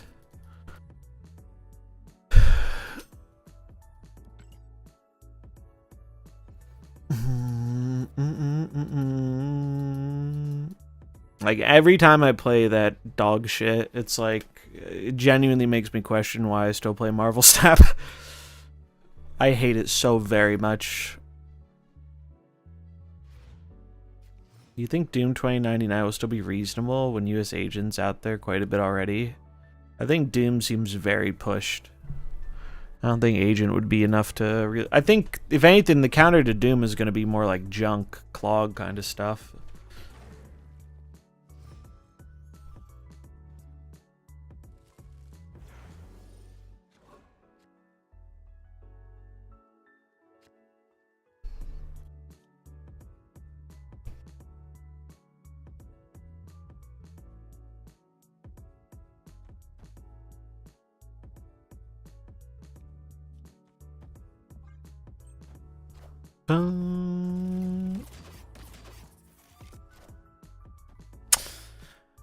Well, they can also just run Luke Cage too, right? It's not like they can't stop Agent.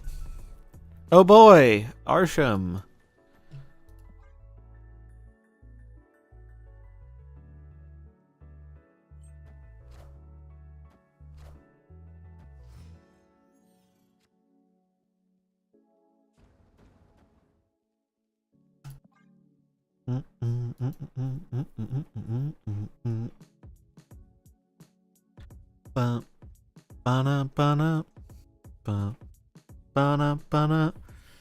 Yeah, Jeff still being Series 5. OTA tomorrow? No. Patch tomorrow, OTA Thursday. OTAs are always Thursday. What was that? What was what?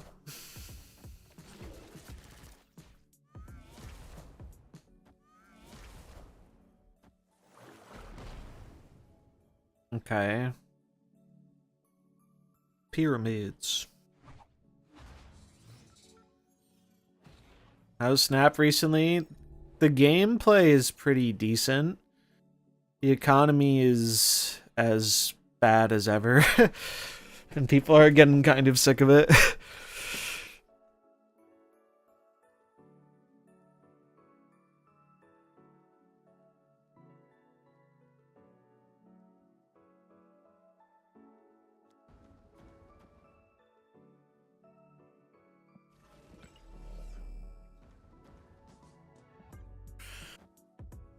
Bum, bum, bum, bum, bum, ba-na-ba-na.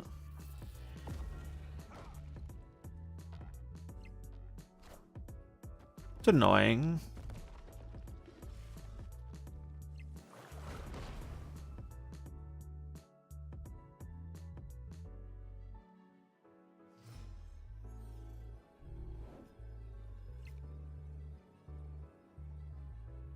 Poggies.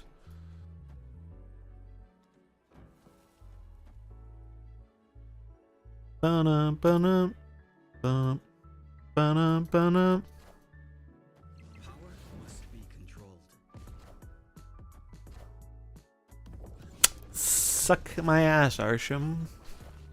I don't even feel good about winning Arsham games, man. The best good feeling I get out of beating Arsham is like I have a chance of actually going to play a real game of Snap afterwards. Like, oh wow, I drew the counter card and I beat them. Yippee. It's such boring, uninteresting gameplay.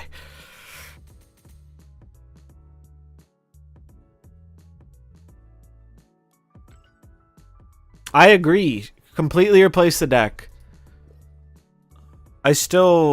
I'm not saying I would love the card, but like, that's really, aside from making it its own game mode, which I'm confident they will never do, just delete the deck. Literally, at the start of the game, shuffle replace your deck with however many random cards. Boom.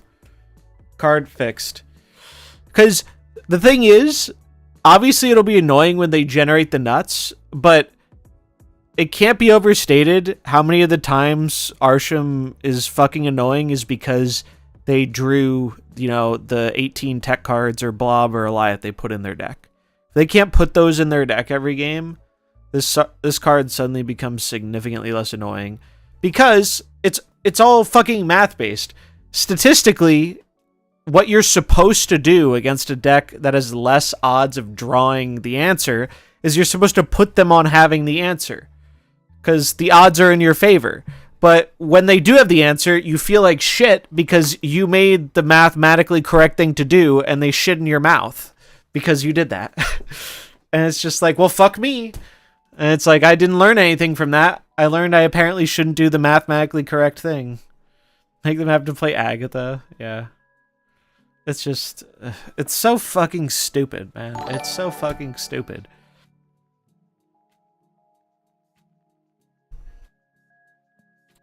Yeah, we're just supposed to play around all 300 cards in the game at once. Casey Chief, thanks for the follow.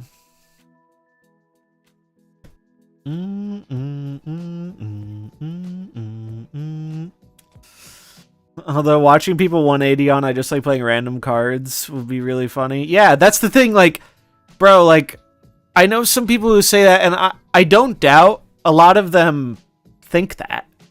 But I promise you, if this card was more about the random, a lot of people wouldn't like it as much because you're going to lose a lot more. Like, come on. Just play High Evo Thanos Arsham. I played High Evo Arsham when it came out, actually. It was fun. One of the few times I had fun playing Arsham.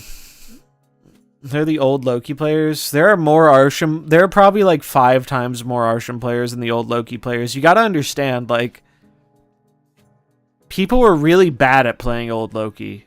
Like, really, really bad. Except for a very, very small percentage of the population. There aren't many decks in Snap that have been like that, but there have been a few. Loki was one of them. And I say it as someone who hated Loki and thought it was overpowered and bullshit. Like, it really was a high MMR problem. Where a lot of people didn't know when to play it versus when to hold it and how to best make use of their opponent's cards. It was, yeah, Tanjo is the Loki man. I played against Tanjo a lot on Loki. I remember. Loki was my most hated card in the game. I didn't mind it as much after the rework, but it was clearly too overpowered, and so they nuked it into the ground, and they definitely went harder on it because of Arsham existing, which is kind of funny. Yeah, Tanjo's goated. When Tanjo's snapping puts the fucking fear of God in you. Because when that man snaps, it's like he's locked in. Like he has a very clear path to victory. He's very good at the game.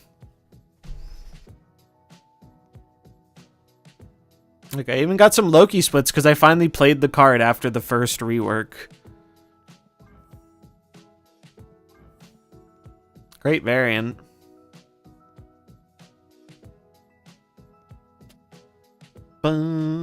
Scream is goated. I do like Scream. Scream's one of my more favorite release cards.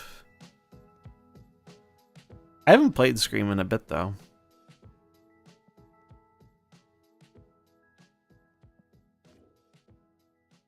The deck hasn't really changed much. I know some people are on Heimdall now. This is still the one I have. It's the old one.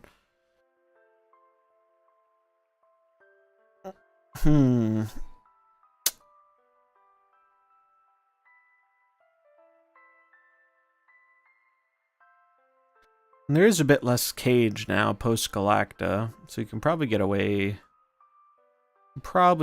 With it more. I don't know if Magneto is still the best 6-drop for this deck, though. Didn't Cam put... I might be wrong about this, let me check. Didn't he put, like, a newer version up on his list? Let's see. I did not like the Daredevil version. I don't know who made the Daredevil version. I didn't really fuck with that one. Yeah, he did. He put a Luna one. I don't know, man. I think Luna Snow is kind of copium. It makes... the idea here makes sense. But God, the downside of Luna is so very real. Also, losing Bob kind of sucks. Bob is kind of goated.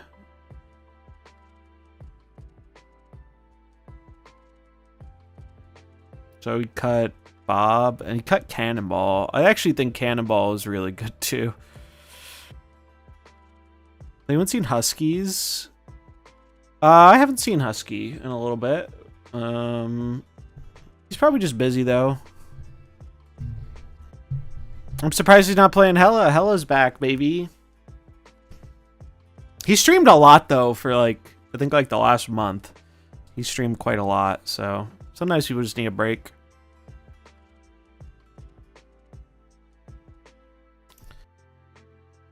Yeah, Husky's a good chef. He is a good chef. Yeah, I just find this hard to be more compelling than this version. I really like this version.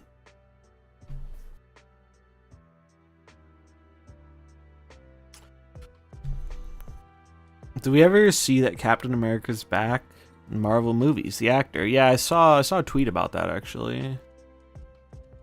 Dinesh has won 6 or 7 8 cubers against me because of a 1 in 9 or 1 in 10 gambit. He literally made a name for himself. He literally made a name for himself. I will say though, I think, and I mean I'm obviously biased, but I played both decks. I think my Hella is better. I think my Hella is better. Where is it? This one. I played both of them. I like this one better. And it's by like a lot. I had way too many games with his deck where Hella brought back 1 card or maybe 2 cards. I much preferred this version. Sometimes you can still win with the Corvus ramp even if you don't get the Hella, but having more discard and Silver Samurai has been very good for me. And Cage. Cage gives quite a bit of power. Oh, wait. Oh, Dinesh. You're here. Congrats on rank 1, man. Point is you don't need Hella. That's a fair point. But if I'm playing Hella, I want to... For me, when I play Hella, the whole point is playing Hella, right? Like...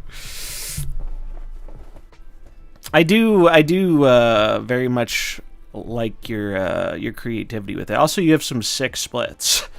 Do you have the whole thing crackled except Gore? Yeah. Your list being more ramp makes way more sense. Like, if you view it more of a ramp deck that can do hella, that makes way more sense than just being like a pure hella deck. This is a pure hella deck. I have won a few games with the ramp, but it's usually hella.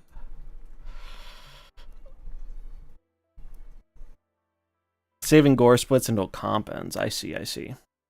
That makes sense, yeah. I've really liked this though, because I basically had the similar idea of like, oh, everyone's playing these surfer decks in mid-range piles, just fucking hella them. And it worked really well. Luna Snow worth opening? No. I think the answer is no for most people. Luna is a no for me, dog. She's not a bad card. I just don't think it's a card you really need to have right now. It's very niche, and I feel like we are in a metagame where giving your opponent an energy is very bad. It's 6k wave, yeah. It's kind of, yeah. Sam feels bad though. Sam's actually been really good for me. It's because of the gore. Before gore, I really did not like Silver Samurai, but now Sam usually hits gore, Jubilee, or Cage for me.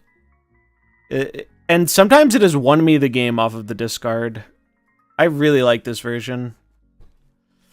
I do think the main sticking point here, though, is that, and this is true for both versions of Hella, Corvus is what is making Hella playable right now. I think Hella without Corvus feels so fucking bad.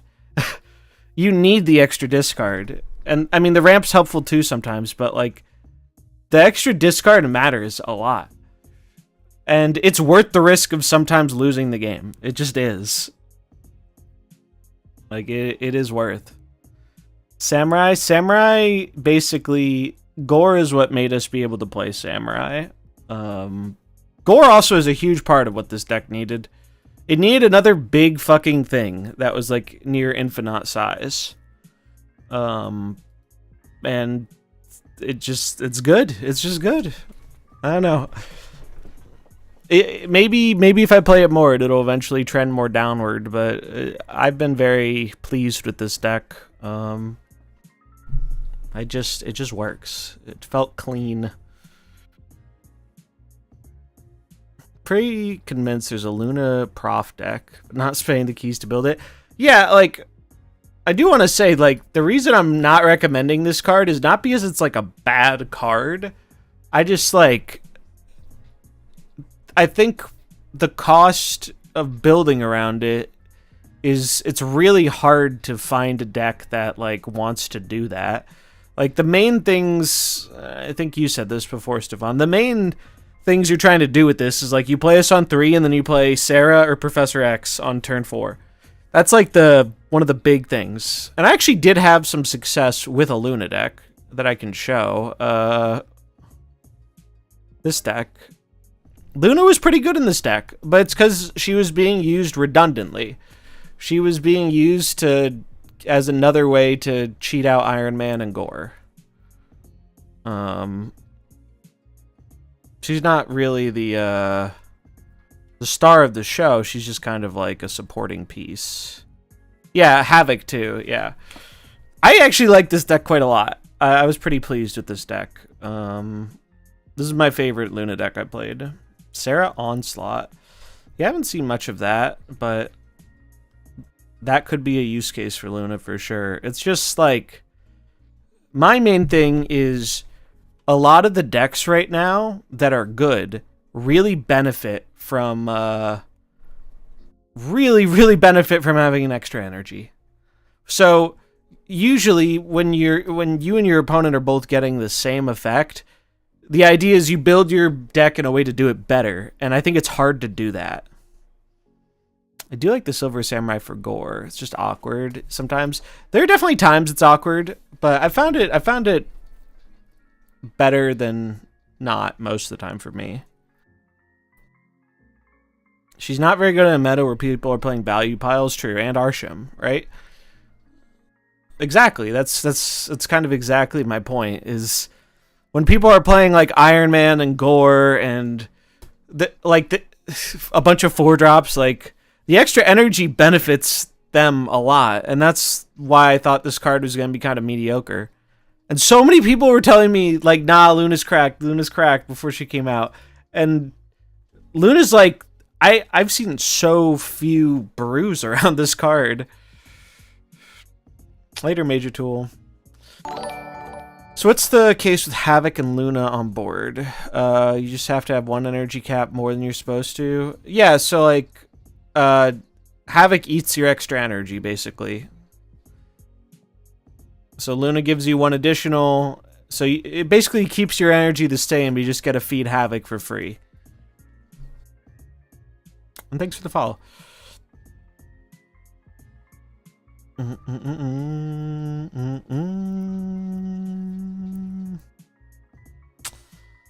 But this was the deck I like quite a bit. It's called Electra Enjoyer because Electra used to be in the Agent Venom spot. Because I was trying to get cute with it and use Electra with Luna Snow. It was not good. It was actually very bad. Agent Venom was a significant upgrade to this deck. I thought it might be a little awkward with Ravonna, but it's just not. It's just good. It's just good. But honestly, you could probably play this deck without Luna still, because you still have some ways of getting extra energy.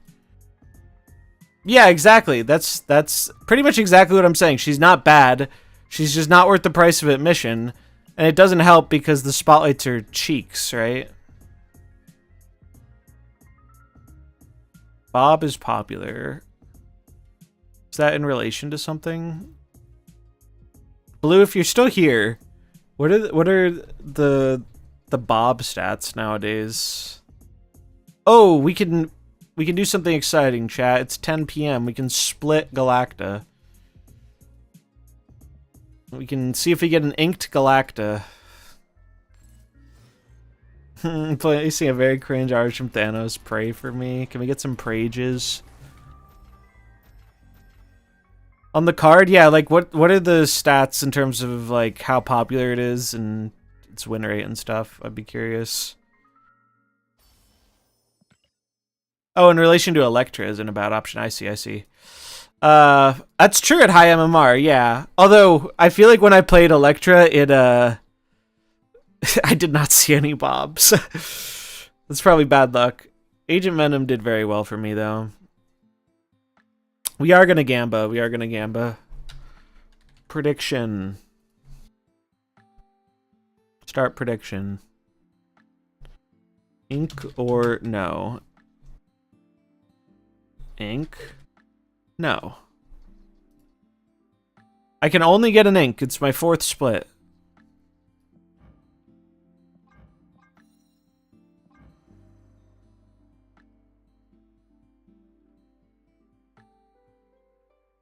.3% popularity.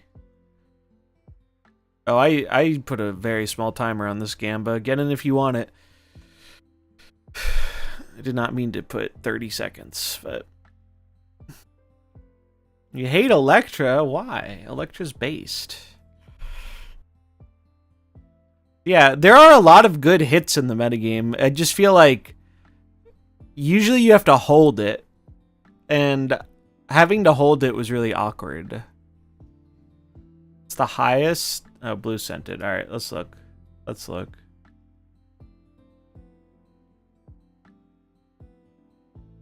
How? How is the popularity this high? It was so low. Are people finally buying the card? It was so low like a month ago. That's crazy. Oh, it's top 10%. Wait, Blue, can you send it? Can you send me not top 10% too? Top 10%, this totally makes sense. I need like general pop though for the popularity. These numbers make sense. These numbers make sense. Yeah. No, like, I'm not surprised at all. I thought this was general population. And I was going to be like, there's no way. There's no way. Because when I looked at it, like, I don't know, a month ago or whenever they nerfed Sable, it was between, like, 1 and 2%. Just Infinite is 8.9%. So it is trending upward. That is a pretty significant upward trend. Although people have been recommending it, right? Like, I've been literally telling people, like, Bob is probably the best 6K card you can buy. Because he's not going to get nerfed until they put him back in spotlights. Because nobody fucking owns the card. But I guess people are finally starting to own the card. That's crazy. Crazy. Yeah, if he gets nerfed, I mean, he's still going to be played, right? He's totally playable. All right. This is from rank 70 to 100. So those still on the climb. This is still an increase. People are getting the message that Bob is good and picking him up, which is interesting. Bob was worth it at 1-4. See, maybe. Not when he came out, though. Not when he came out. He was not worth it when he came out. I know because I fucking bought him, and it was ass. But it's because of the meta. It's because of how the meta was at the time. I guess nerfing Sable finally made people take the plunge. When Hydra Bob gets nerfed, I'm going to lose my edge over the metagame, which is starting every deck with Hydra Bob, yeah. Thought he was fine. I don't, like, he just did not perform well for me in the Arsha meta. He did very, very poorly for me into the Arsha meta and the following, like, Loki pile meta, too. Even when he got buffed, like, it took a bit for the card to show up. People didn't really jump on it very quickly, even those who owned him.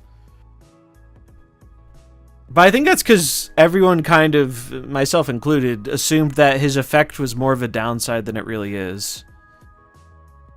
Yeah, it's awful into Loki. So that's why I'm saying, like, when we had Arsham piles and then the Loki rework and stuff, like, I was not big on this card.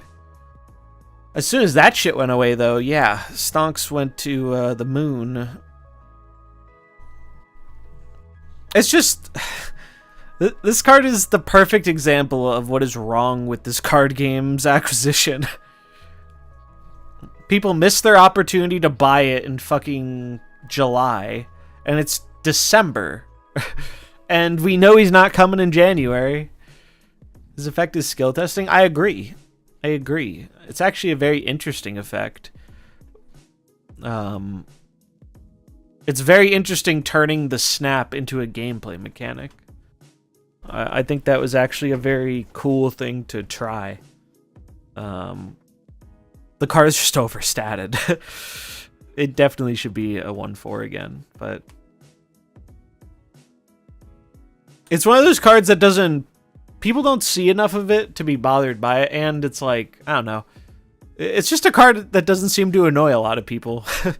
So there haven't been many complaints about Bob, even though he's like clearly overtuned. That's the thing, is the next best one drop is significantly worse. And those of you who might remember the notes on when they nerfed Sable. Oh, we have to pull this. When they nerfed Sable, they were like, we don't like how Sable is eclipsing all the other one drops. And it's like, bro, Bob is doing a better job of that. He loses 8 cubes to bots for me, yeah. Yeah, they'll make it 1-4 after a $100 bundle. Just wish they had a way to keep his ability alive during Conquest endgames where no one can snap. I honestly think that's kind of an interesting part of it. The fact that in Conquest, sometimes he literally is just a naked 1-5. I think it's kind of interesting.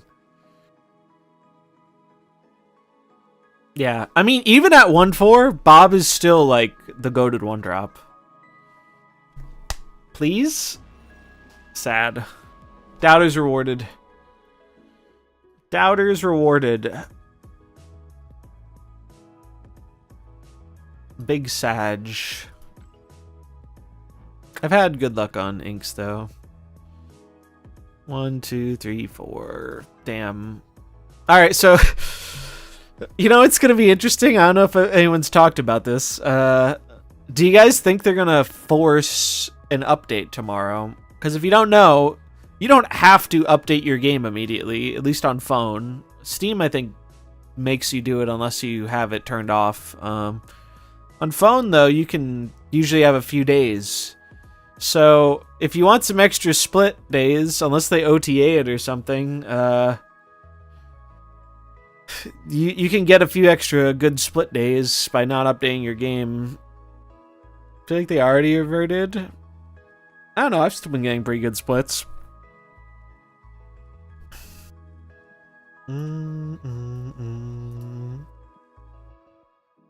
I would like gold on Galacta, though, because the Rians look very nice in... I mean, I think they still look nice and inked, but her colors really pop with the gold. Spotify stop again? Why did I do that? Spotify, what are you doing? Are you fucking up on me, Spotify? Play the next song.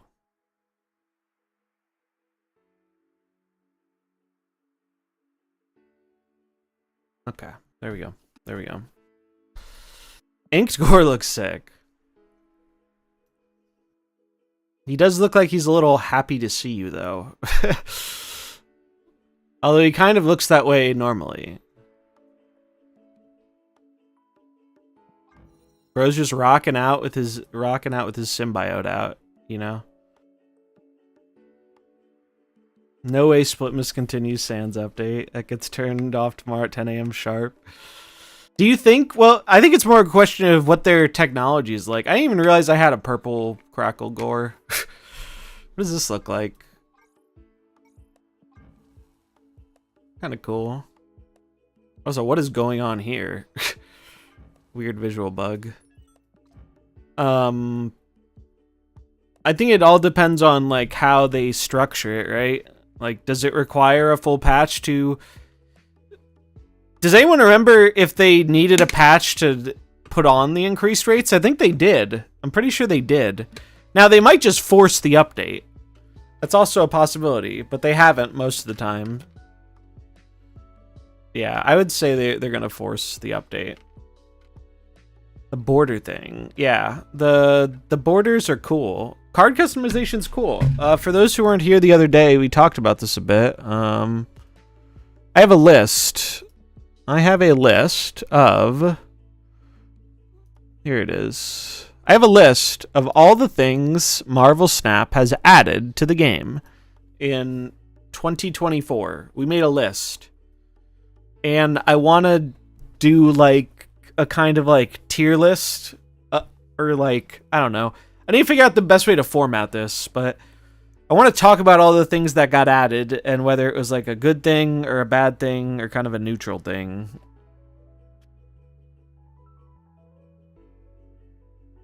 Yeah, I refused to put Arsham on the list. I think I added it. This isn't the updated list, though, is it?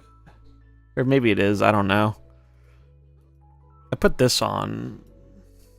Put the comp... This might not be the updated one. I don't know. This is most of the stuff, if not all of it. So they added, like, a lot of stuff happened. This isn't updated because I put high voltage times 2. So where is the updated one?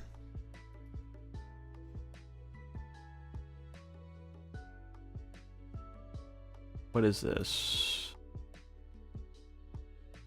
These are just readme notes. I guess I didn't save the updated list. Albums are less than a year old? Yes. Albums were this year. Weren't they? When's the oldest album? Oldest album was this one.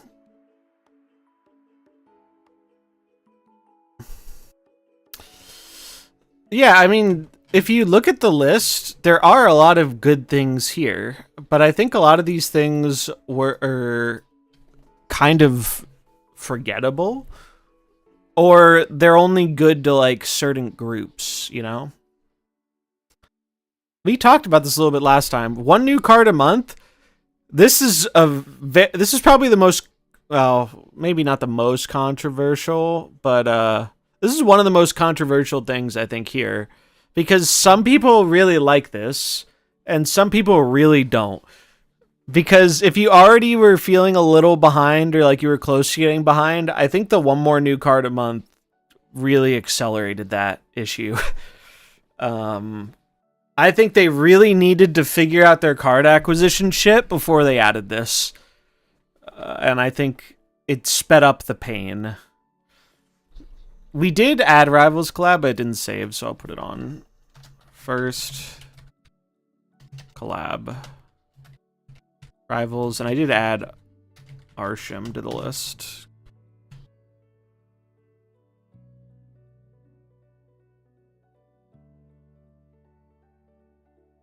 Deadpool's Diner, like, honestly, we can probably do like a speedrun version of this. This one, it's a W or a loss, depending. Like, this one, there's not going to be a concrete answer on whether it's a W or an L, because it's different for different players. Yeah, I think we had, what? We had the, don't we have, yeah, imbalance patches. Imbalance patches were the theme thing. All right, Deadpool's Diner. This is another one where at first I feel like people were pretty split on it, but the second time around I noticed a lot more people not liking the diner. I was a diner hater from day one. The rewards are nice. I have nothing else nice to say about the rewards, and the art are nice. Props to the art people. I'm giving it an L. High Voltage, massive W. High Voltage is the opposite of everything bad about Deadpool's Diner. Genuinely. It's table concept's interesting. Like, I think they could have made Deadpool's Diner an interesting mode, but they just didn't. I think they have way too many feels bad things, and the feel good things don't make up for it. Character albums. I think character albums are a W. So albums were last year, but the new ones this year were character albums and smaller albums. Character albums are a W, because, I mean, I think you just naturally accumulate variants over time, so getting some free stuff out of the character albums is nice. Like, I'm pretty sure I've completed all the character albums, and I never bought anything once these came out. Like, these have just been filled by a bunch of random things I've gotten. Look at all these bonus Thors, man.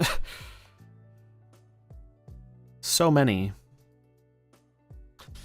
I think Character Mastery would probably be a good win for them, but I think even if they did that, it's not enough to fix the problem right now, because Character Mastery is so separate from the things people are mad about.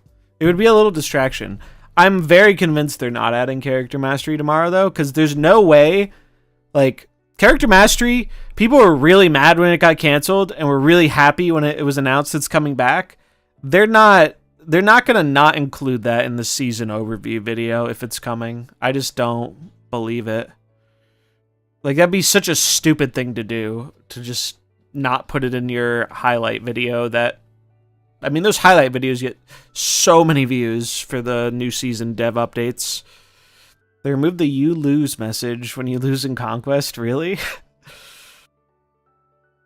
It's kind of funny. Mini albums. Mini albums are a W2. I'm actually going to fill my water really quick because I think an ad just started. So I'm going to let that roll while I get some more water. One moment.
Okay, we're back.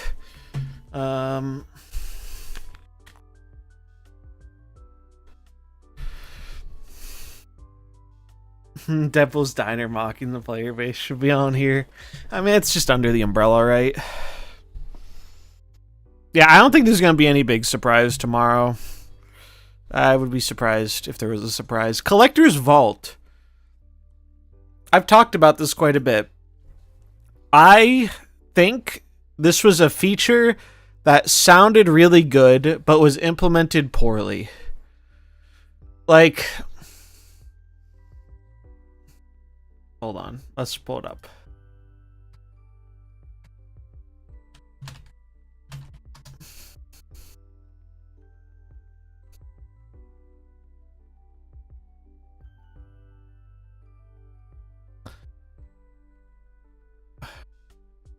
Well, I wanted when they announced it, but whatever, this will do.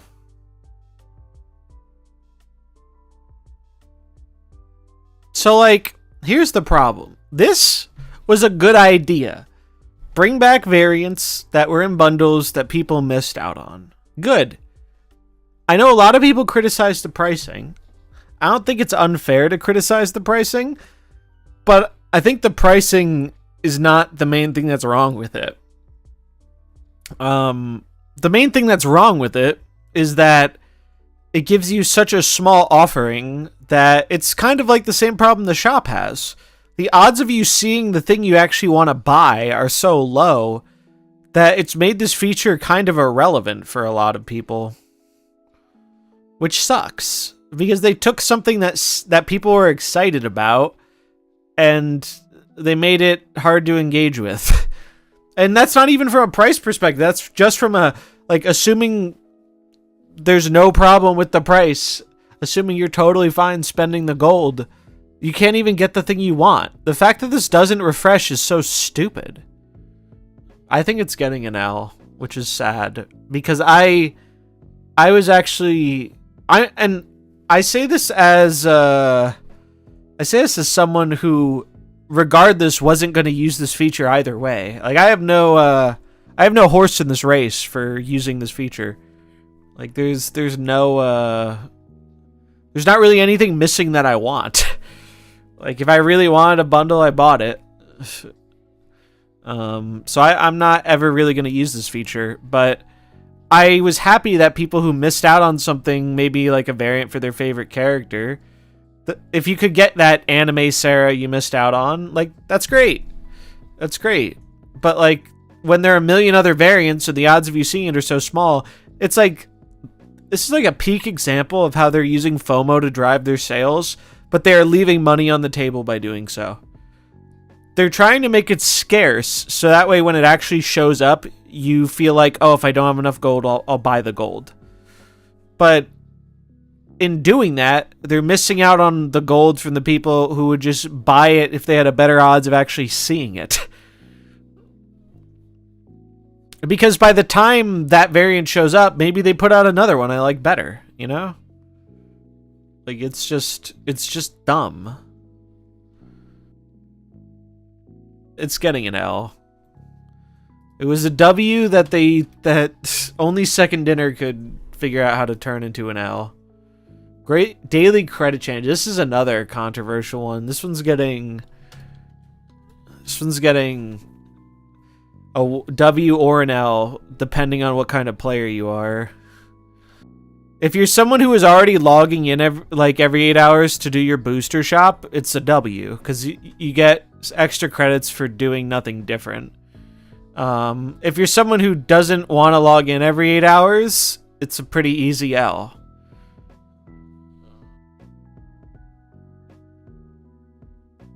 So I think it's that simple to me. It's not much, but it's something. Every little credit helps in the fragile MarvelSnap economy. Recap bundles. I mean, I think these have been pretty liked. They also started putting album ones in these. These are some of the better, cheaper bundles. I think the recap bundles are a W. I think that was a neat thing that people seem to like.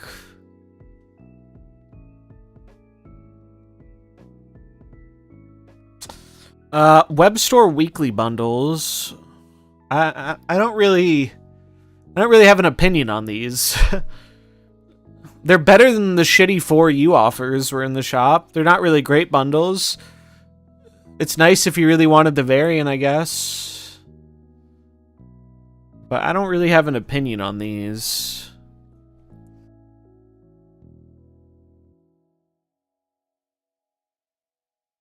I don't know. I'm going to leave it blank. Activate keyword. I mean, getting a new keyword was a W. Activate being the first keyword? I'm a little unsure if that was the move. Let's look at the activate cards really quick.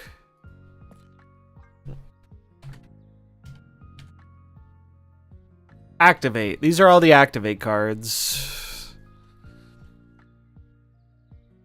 Out of these cards, the ones that have found more success are the cheaper ones, which I think speaks to the limitation of the mechanic.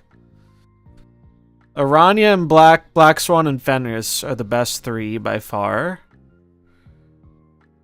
SSM isn't terrible. Hellcow was really good, but now it's bad. Widow is significantly worse, but is still played. King Ichi's kind of meh, but I don't think that's super his fault. This card's not been great. I mean, I'm gonna give it a W for adding a new keyword, but it's like, it's a lowercase W. Because I think it's kind of, I don't think it's a great mechanic. I think if you're gonna bring out a new mechanic, I don't know if this was the first one to start it with. Well, I don't think it's an L, because like I do like some of what it did a lot. Like new Black Swan, sick. This is so much more of an enjoyable card to play. Fenris, this was like one of my favorite cards last month. I really like this card and the design with it.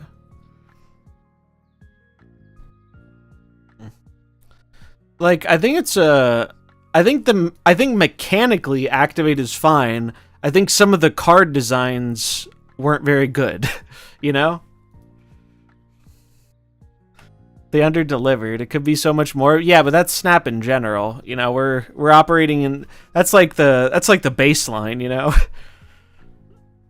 That's why people get so frustrated with Snap, is because like of what it could be.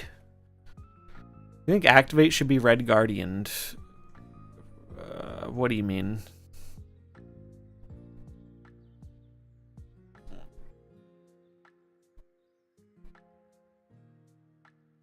That Red Guardian kills it. Yeah, because Red Guardian is Red Guardian's a catch-all. It's just a silence effect. I think having silence effects are good. You just don't want a lot of them. Alliances. Oh man.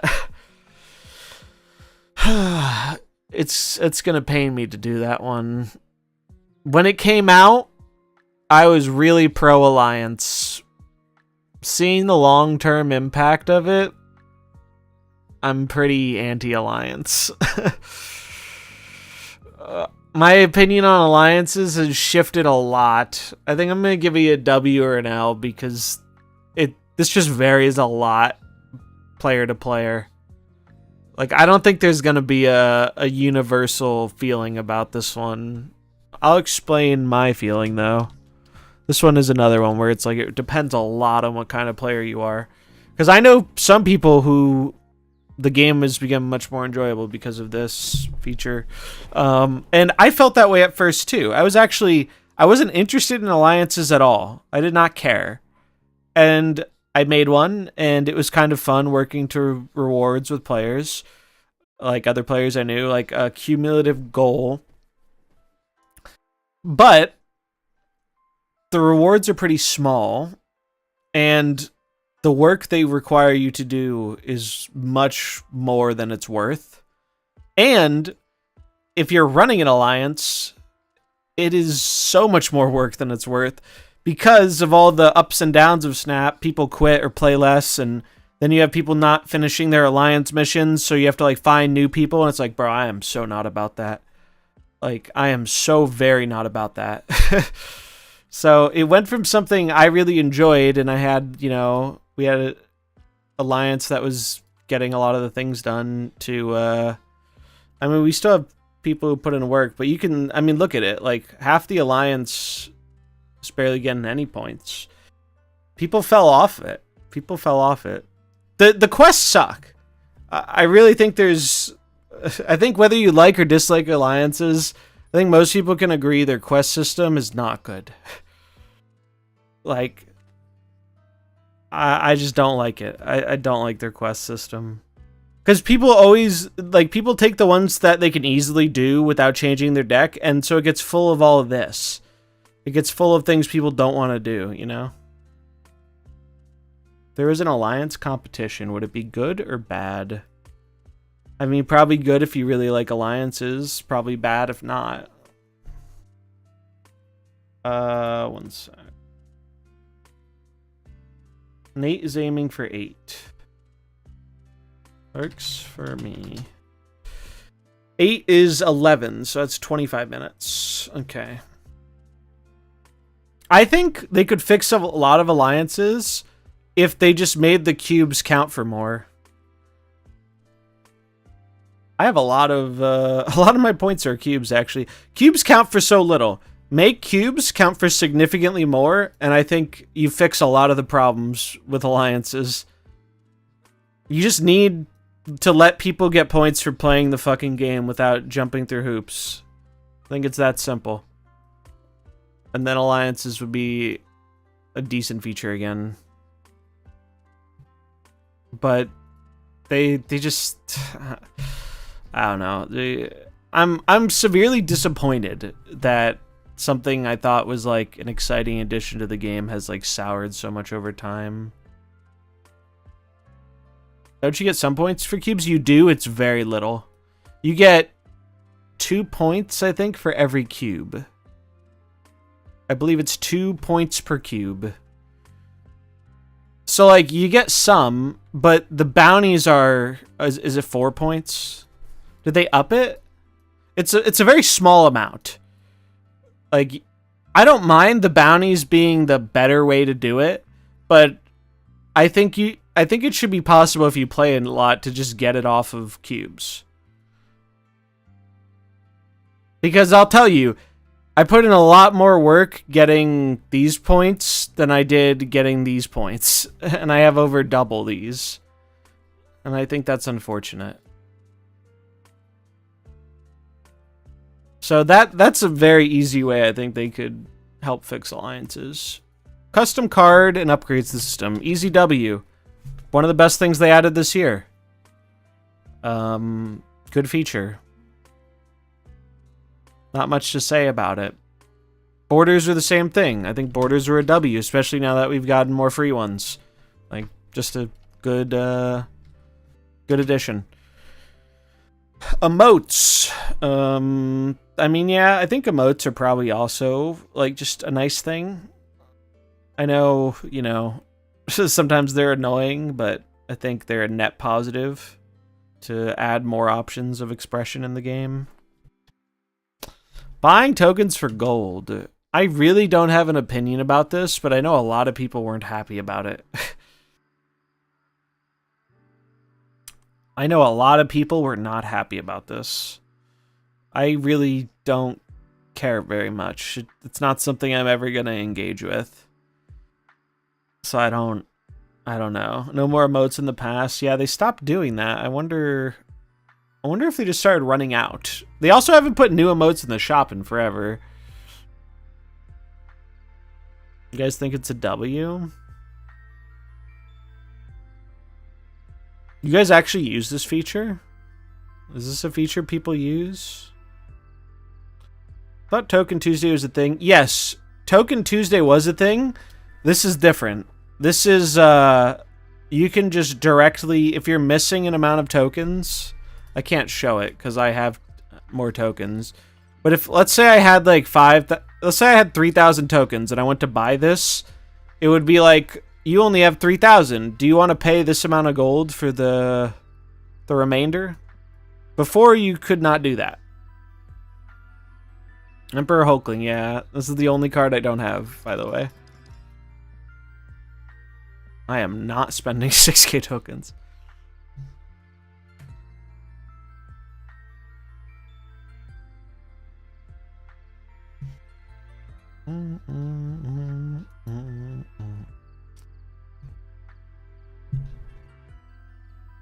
Well, I mean, if people are using it, I guess it's fine. I'll do this. 'Cause I know some people really disliked it, but clearly some people like it too. I really don't have an opinion on this. It's like credits when it's too expensive. Yeah, exactly. It's like that. Bonus boosters. This gets 2 W's because this is like my favorite thing they added all year. This gets 2 W's.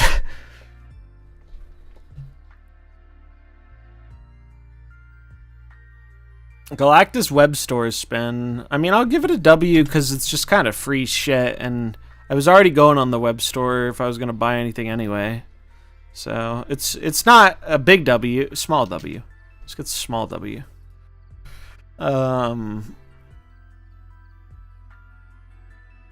Spotlight variant and shop rip. I mean, I thought this was a good thing.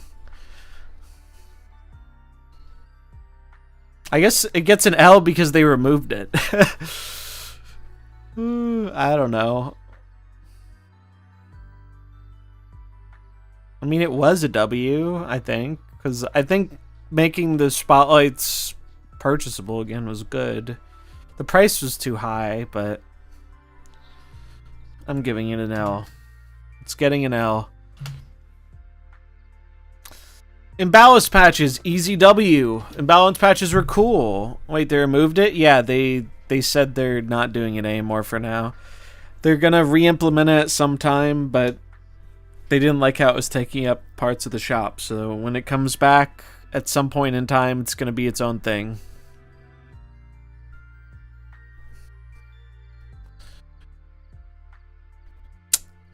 Imbalance patches was a big W. Those were very cool. It was a neat idea. I wish they did more of it. I thought they were fun and thematic, and frankly, I think it would be cool if they did an imbalance patch like tomorrow with a bunch of the Rivals characters.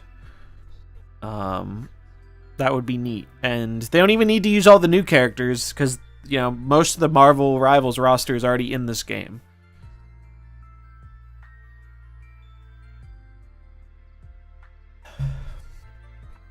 First collab. I'd say this is a W. I think Rivals was a good collab. It's just coming at a bad time. I think it's a good thing that happened at a not great time for the game.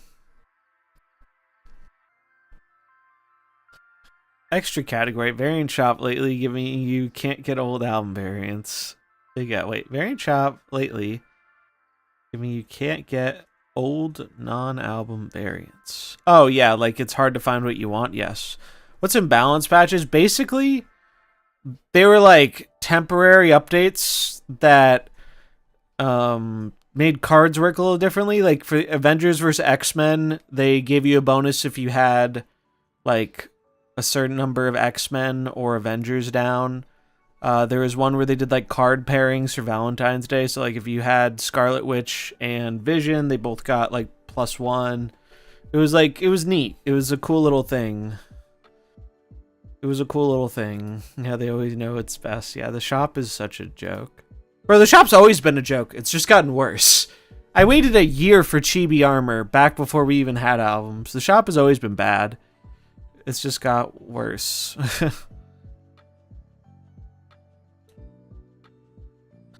Referral rewards. I mean, I'll give it a small W. It's nice you got something for getting someone into the game, but I don't think... They had some issues with the first one, and I'm not really big on these referral programs. Leagues. Massive L. Massive fucking L. Fuck Leagues. Leagues are so stupid. I hate leagues. Can't spell leagues without L. Yeah, like leagues is just exactly what Snap tries to do, which is like creates this like pseudo illusion of competitiveness. They're just bad. They create a lot of feel bads. Also, they were smoking crack if they think someone was ever going to pay for a paid league. I don't think that's ever gonna happen anymore, but maybe. I think with how leagues have been received, there's no shot that they do paid leagues. They really, I mean, and they tried to make it pay to win too, but they got so much backlash.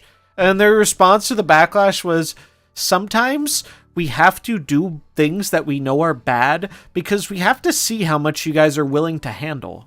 It's like, bro, you're saying the quiet part out loud. Like, I don't think you should. It's not something you want to tell your players, man. You do not want to tell your players that. Kind of funny that they did.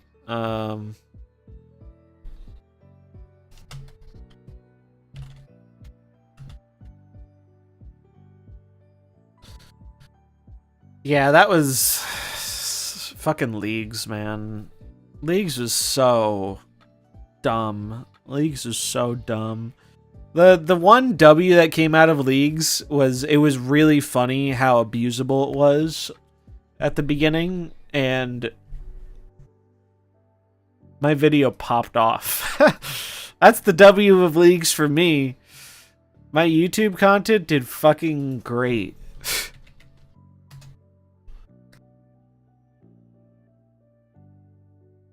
My Leagues exploit video, 13K. Yeah, that was good. That was a good time. The Leagues videos did pretty well. But yeah, terrible feature. I really dislike it. And I'm very curious to see if they ever do try and do paid leagues, because I think they're going to go poorly. Gold Pass, I think Gold Pass was fine. I bought it at first. I stopped buying it. But if you want a little bit of extra gold, it's fine. Like, it's character mastery was a question mark, because we thought it might be this year, but it seems like it's not, so no comment. Album preview in store. It's just such a small thing. I didn't even really want to put it in here. I mean, it's nice to have if you care about that, but it's largely irrelevant for most people. I'm at 97 now with the help of Agatha and Scream. Godspeed, gamer. Small W, sure. We'll give it a small W because it's not an actively bad thing. It's just, who cares, right? Buyable avatars, this was a W. I think buyable avatars was actually a nice addition. Before, you could only get your avatars randomly, and I don't buy avatars very much, but I bought like one or two, and they're some of my favorites. Like, I have this Eliath one. Cool. Fine feature.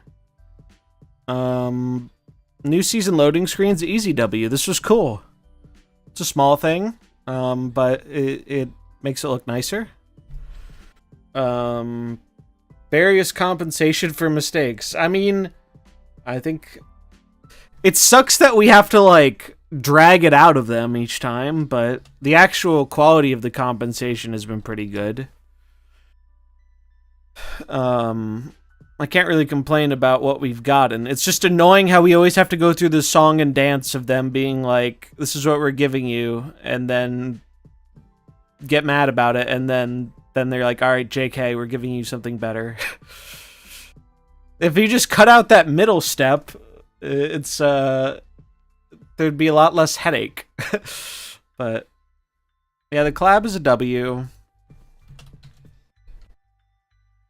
Arsham, as much as I hate to do it, is a W or an L, depending. Because I think it's a massive L for, like, people who care about, like, deck building and getting better and all the things that make card games good. But I can't deny that it was good at helping bring people back to the game.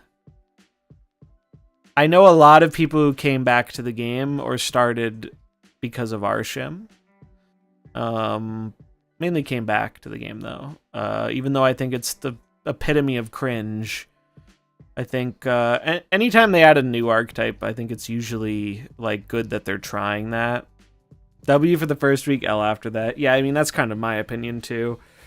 But I'm trying not to bias this list too hard on just my opinion, although it is going to be an opinion-based list at the end of the day. Like, it's easily an L for me, but I know a lot of people who are just like, what makes this clearly a W or L is like reading the thread on Arshim and how much people hate it and how much some people love it.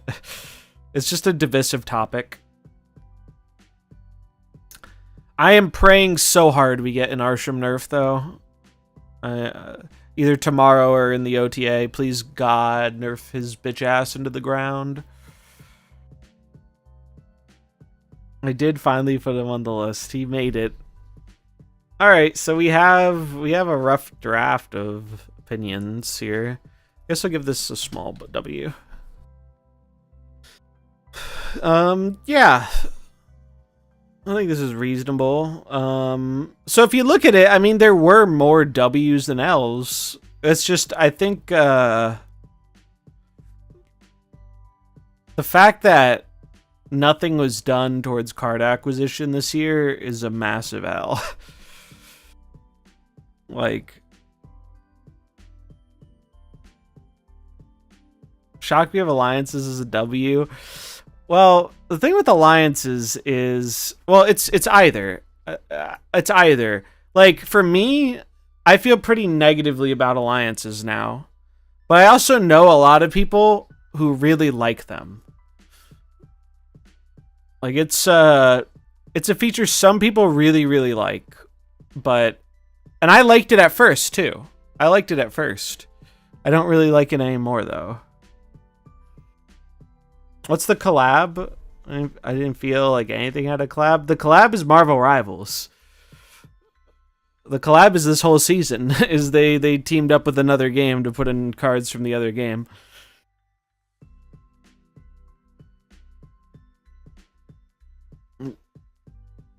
This is the first time we've had another game be introduced to Snap. Or another you know what I mean. So yeah, we have a list, but the fact that none of this stuff, no, there weren't any variant events. No, they did that in the first year, but they kind of stopped doing that. They did some, oh wait, no, these aren't new, but like, mind you, this is only new features. This is only new stuff. Like, I didn't put in login rewards because login rewards weren't a new thing. We got more login rewards though. So I'll put that on the list. More log, because I'm pretty sure we got more this year than we did last year. And they improved it. They made it so you don't have to do, they made it so if you miss a day, you can still get all the rewards. Yeah, they're yeah, this doesn't include stuff that didn't change or things that got worse or things that were already around. This is just purely new features. And this is kind of why I made the list, because I think it's easy to forget about a lot of these things because a lot of them are smaller things.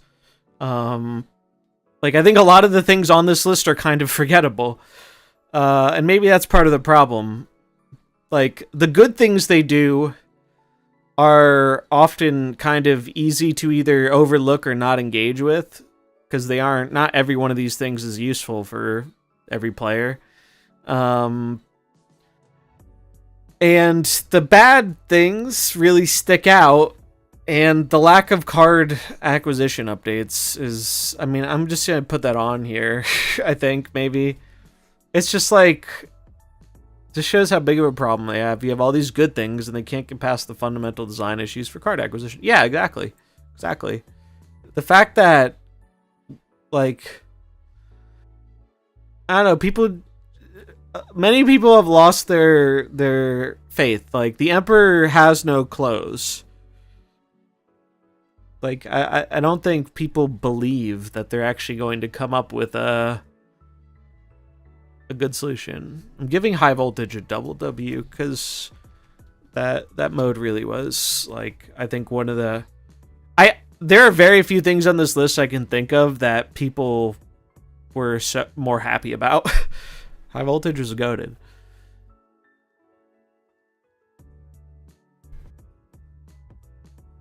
So yeah, like, kind of the point of doing this was like being like, look, actually there were a lot of like pretty decent things they added to the game this year. It feels like it's, when you look at it all like this, it's like, oh wow, there was more stuff than I thought. But yeah, none of it fixes the fundamental issue. Yeah, custom card upgrades probably deserves it too, to be honest. That was a massive W. People were hyped. And it came out of nowhere too. They didn't even talk about it before, and they just dropped it. Yeah, bonus boosters also... That was my favorite thing they added all year, I think. Because it made me care about splitting new cards again. I stopped caring about splitting new cards because I could never get enough boosters for them. So that was huge. Actually, best feature of the year for me. But yeah, I think, you know, it's an interesting list. I need to figure out how to, like, turn this into a YouTube video. I mean, I know how I'm gonna, like, talk about it, but I need to figure out how to present this nicely. Because I don't want it to just be like a 20-minute VOD clip. Even though I do think it is good having the chat answers in there was helpful. I just need to figure out how I want to present this. I'm also waiting to see if there are any weird surprises in the patch before I put something together. But I'm thinking about this stuff. This was a great way to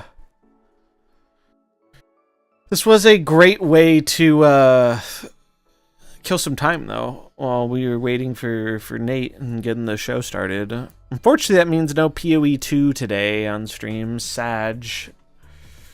Too much. We had too much to yap about for MarvelSnap, but I know that's what many of you prefer anyway, so that's okay.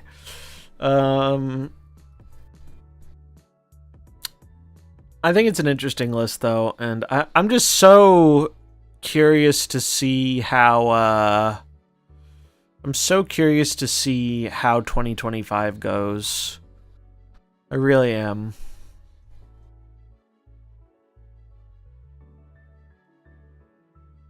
Presented nicely, coming from the guy using MS Paint to explain sharks versus dolphin versus plankton. Hey, I'll have you know, that image was goated. For to hear you yap, though, well, thank you. That's actually really what I would like my stream to be more about. I think having fun discussions with chat is, like, often the best part of the stream. I just need to figure out a way to be able to do that more broadly. Like, I think that's... I'd rather be known for that than being just, you know, the dude who's pretty good at Snap. Like, I like being good at Snap. I like talking about the game, but I think these topics are more interesting and fun. I need to pull up the picture for those of you who haven't seen it, because it's actually goated. Hold on. Nate will be ready shortly. Awesome. From me. Has image. If you weren't here for it, it was actually such a fun stream when I did the monetization thing. And I did put it, I think I put it in my video. I did. I sent too many images to this Discord. Here it is. You can't tell me this isn't fucking cinema, dude. This is cinema. Yeah, I'm down, Blue. This is cinema.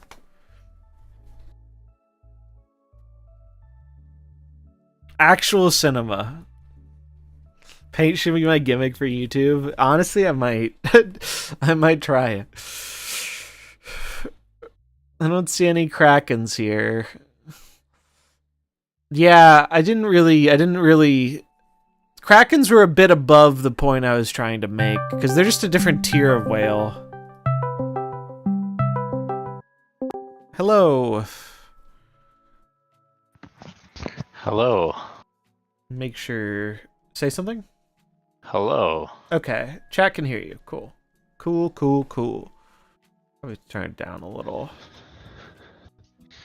Yeah, it's cool. I got to hang out for most of the stream. That was pretty awesome. It's been a while since I've been able to do that. Yeah. Be, like, focused. Or, not like, you know, focused, but I had you, like, in earshot the whole time. You picked a good stream. We didn't actually even play that much of the game. Yeah, the whole time, I was... every chance I had to play Snap, I was like, I just don't want to do the same thing over and over again. Like, I basically can play Discard, or Control Sarah, or Bounce. Even as someone who can play most of the decks, I'm just like... I don't know, I really do feel like I need, like, a month off or something to enjoy the gameplay more. Like, I enjoy it now, but I get bored of it very quickly. And I think the only fix is just taking time off, and I can't do that. Right. My climb from gold to infinite last month, like right before reset, was probably the most I enjoyed the game after taking 2 months off. The problem is that you'll enjoy the game, but then you'll be frustrated you're missing so many cards. It's right? short-lived, right? It's short-lived. Yeah. That's the That's thing. 2 months, you know? It's only 2 months. And, like that person who was in the chat before that said they missed a year, I was like, damn, man. It's like, you'll be lucky if you have one playable deck, you know? Yeah, it's pretty rough. And especially the thing that really gets me is, like, you would think with how the spotlight system is designed. Holy shit, Spotify DJ, shut the fuck up. You would think after being gone for a year, with the way spotlights are designed, you would come back and be like, whoa, I can actually get multiple things out of the caches. And it's like, nope, this month's caches still suck for me too. And it's like, who is this for? It never gets better. No. You can play the hot new collectible card game that came out a month ago, Bloons Card Storm. Nice. So there's a Hemingway quote that I think is very applicable to Snap with, like, how people are feeling about the game, and it occurs first very slowly, then all at once. And it's like, that's what I feel like has happened with the issues with the game. It happened slowly, like the pain points with acquisition, and then people just kind of started hitting a point where it boils over, and that has happened very quickly. And it's interesting because some of the reasons for that are actually things that are entirely out of their control, like competition popping up. Like I don't think they could have super accounted for that. I mean, maybe they could have, I don't know. But I think the quote works, where it's like, people gave them a lot of rope. Like people, this game had a long honeymoon period where people were very happy with it and, you know, had a lot of faith in the people making the game, and it's eroding very quickly. So I don't know where this goes, but I do know that it seems very unlikely to me they have a fix. If they, like, I find it hard to believe it would be any earlier than, like, midway through next year, and that might even be optimistic. And I just don't think it's gonna, at least the online portion, the content creation portion, I don't think it's got the juice in it to last that long, to be honest. Maybe they have some other things planned to reinvigorate it, but, like,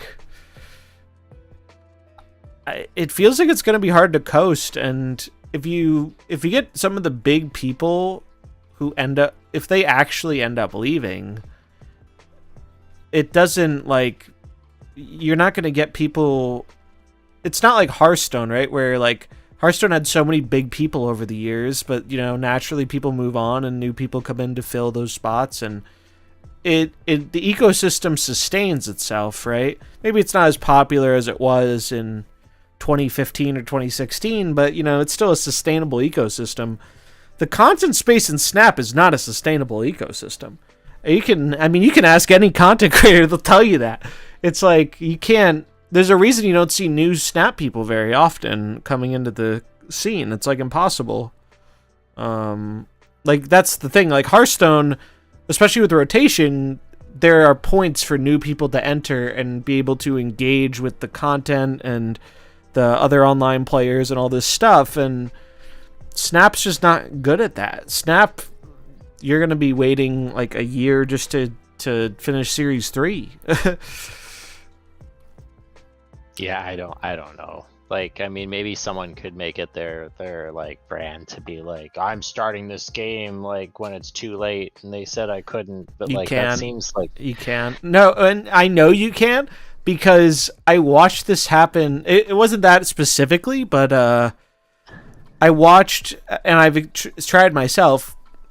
If you've ever seen someone try and do budget content in Snap, I don't care how big they are. I've seen, you know, some of the biggest Snap people try and do it. It doesn't work. And the reason it doesn't work is because the people who actually watch your content, you know, people will ask for card replacements, understandably, but like budget as a term doesn't work well in Snap in general because like you could make a Series 3 only deck and it's not necessarily budget if the person's missing Magneto still or whatever. And then the bigger thing though is most of the people who watch the content are not those players.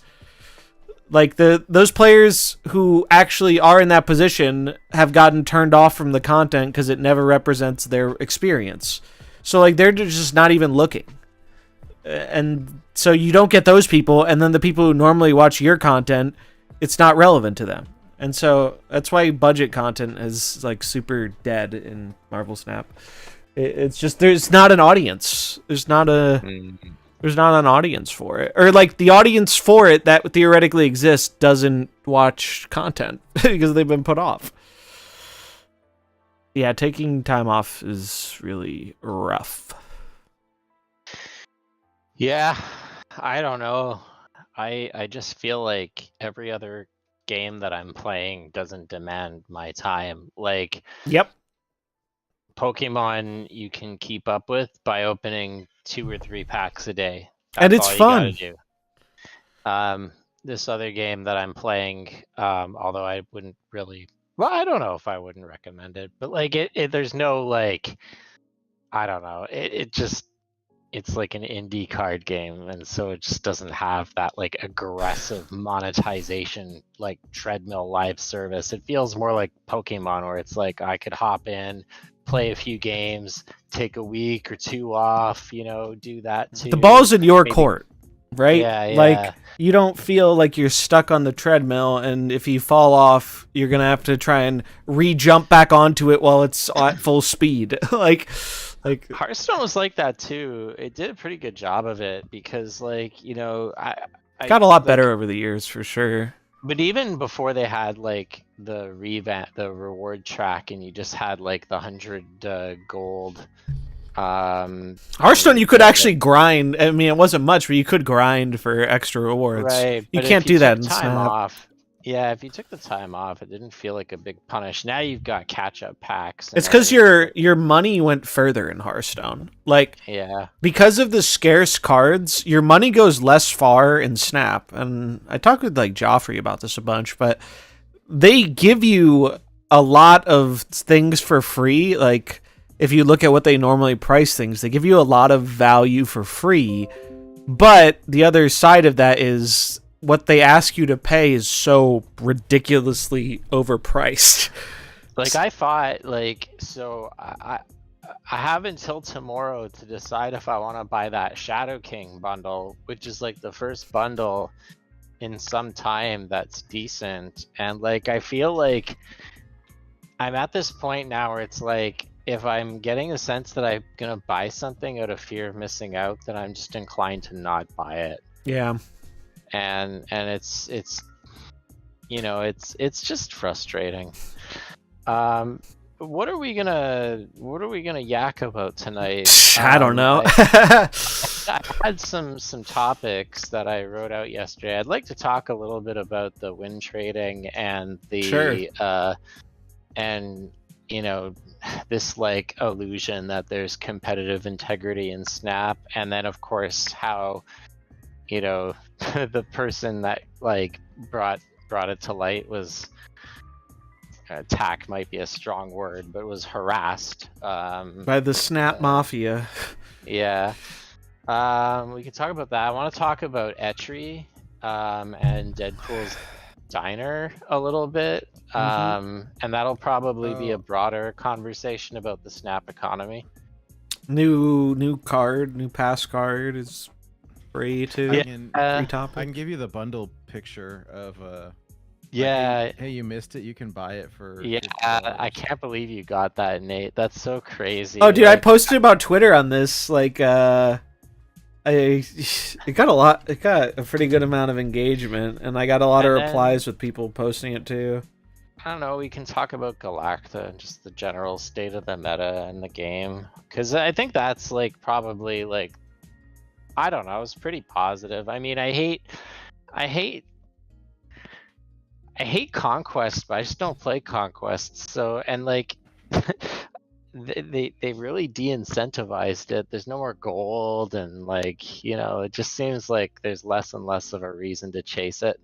Yeah, I think the game itself is doing pretty all right. The meta's in an all right spot. It's I think trending in a way I don't like, but it's been pretty good. Although I do think the abundance of Galacta mid-range is pushing. Tomorrow, I think all bets are off. Oh, so maybe we can do like some predictions, Doom 2099 predictions and OTA predictions. There's going to be a patch tomorrow.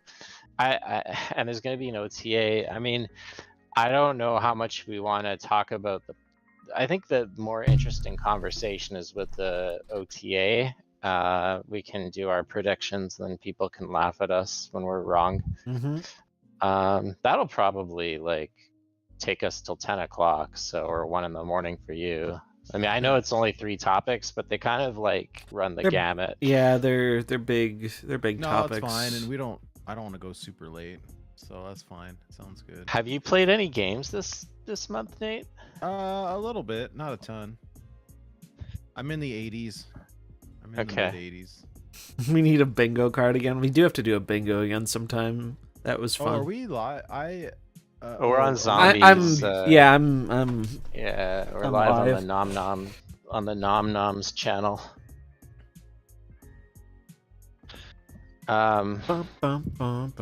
Yeah, I think those are good topics. I started playing another card game, Nate. You've probably been pretty busy. I heard Bloons, right? Yeah, but like I played it over the weekend, and I went from being like a new gamer to hitting their version of Legend in like 5 hours. Oh wow! The speed run. I just hit go live, by the way. Okay, cool. All right, let me send the people over. Yes. All right, people. I'm going to just do a quick test record and make sure that everything sounds right. If you don't know, we do a podcast. Much like Second Dinner, we don't have a set schedule of when we do it. We have a flexible podcast schedule, much like the series drops.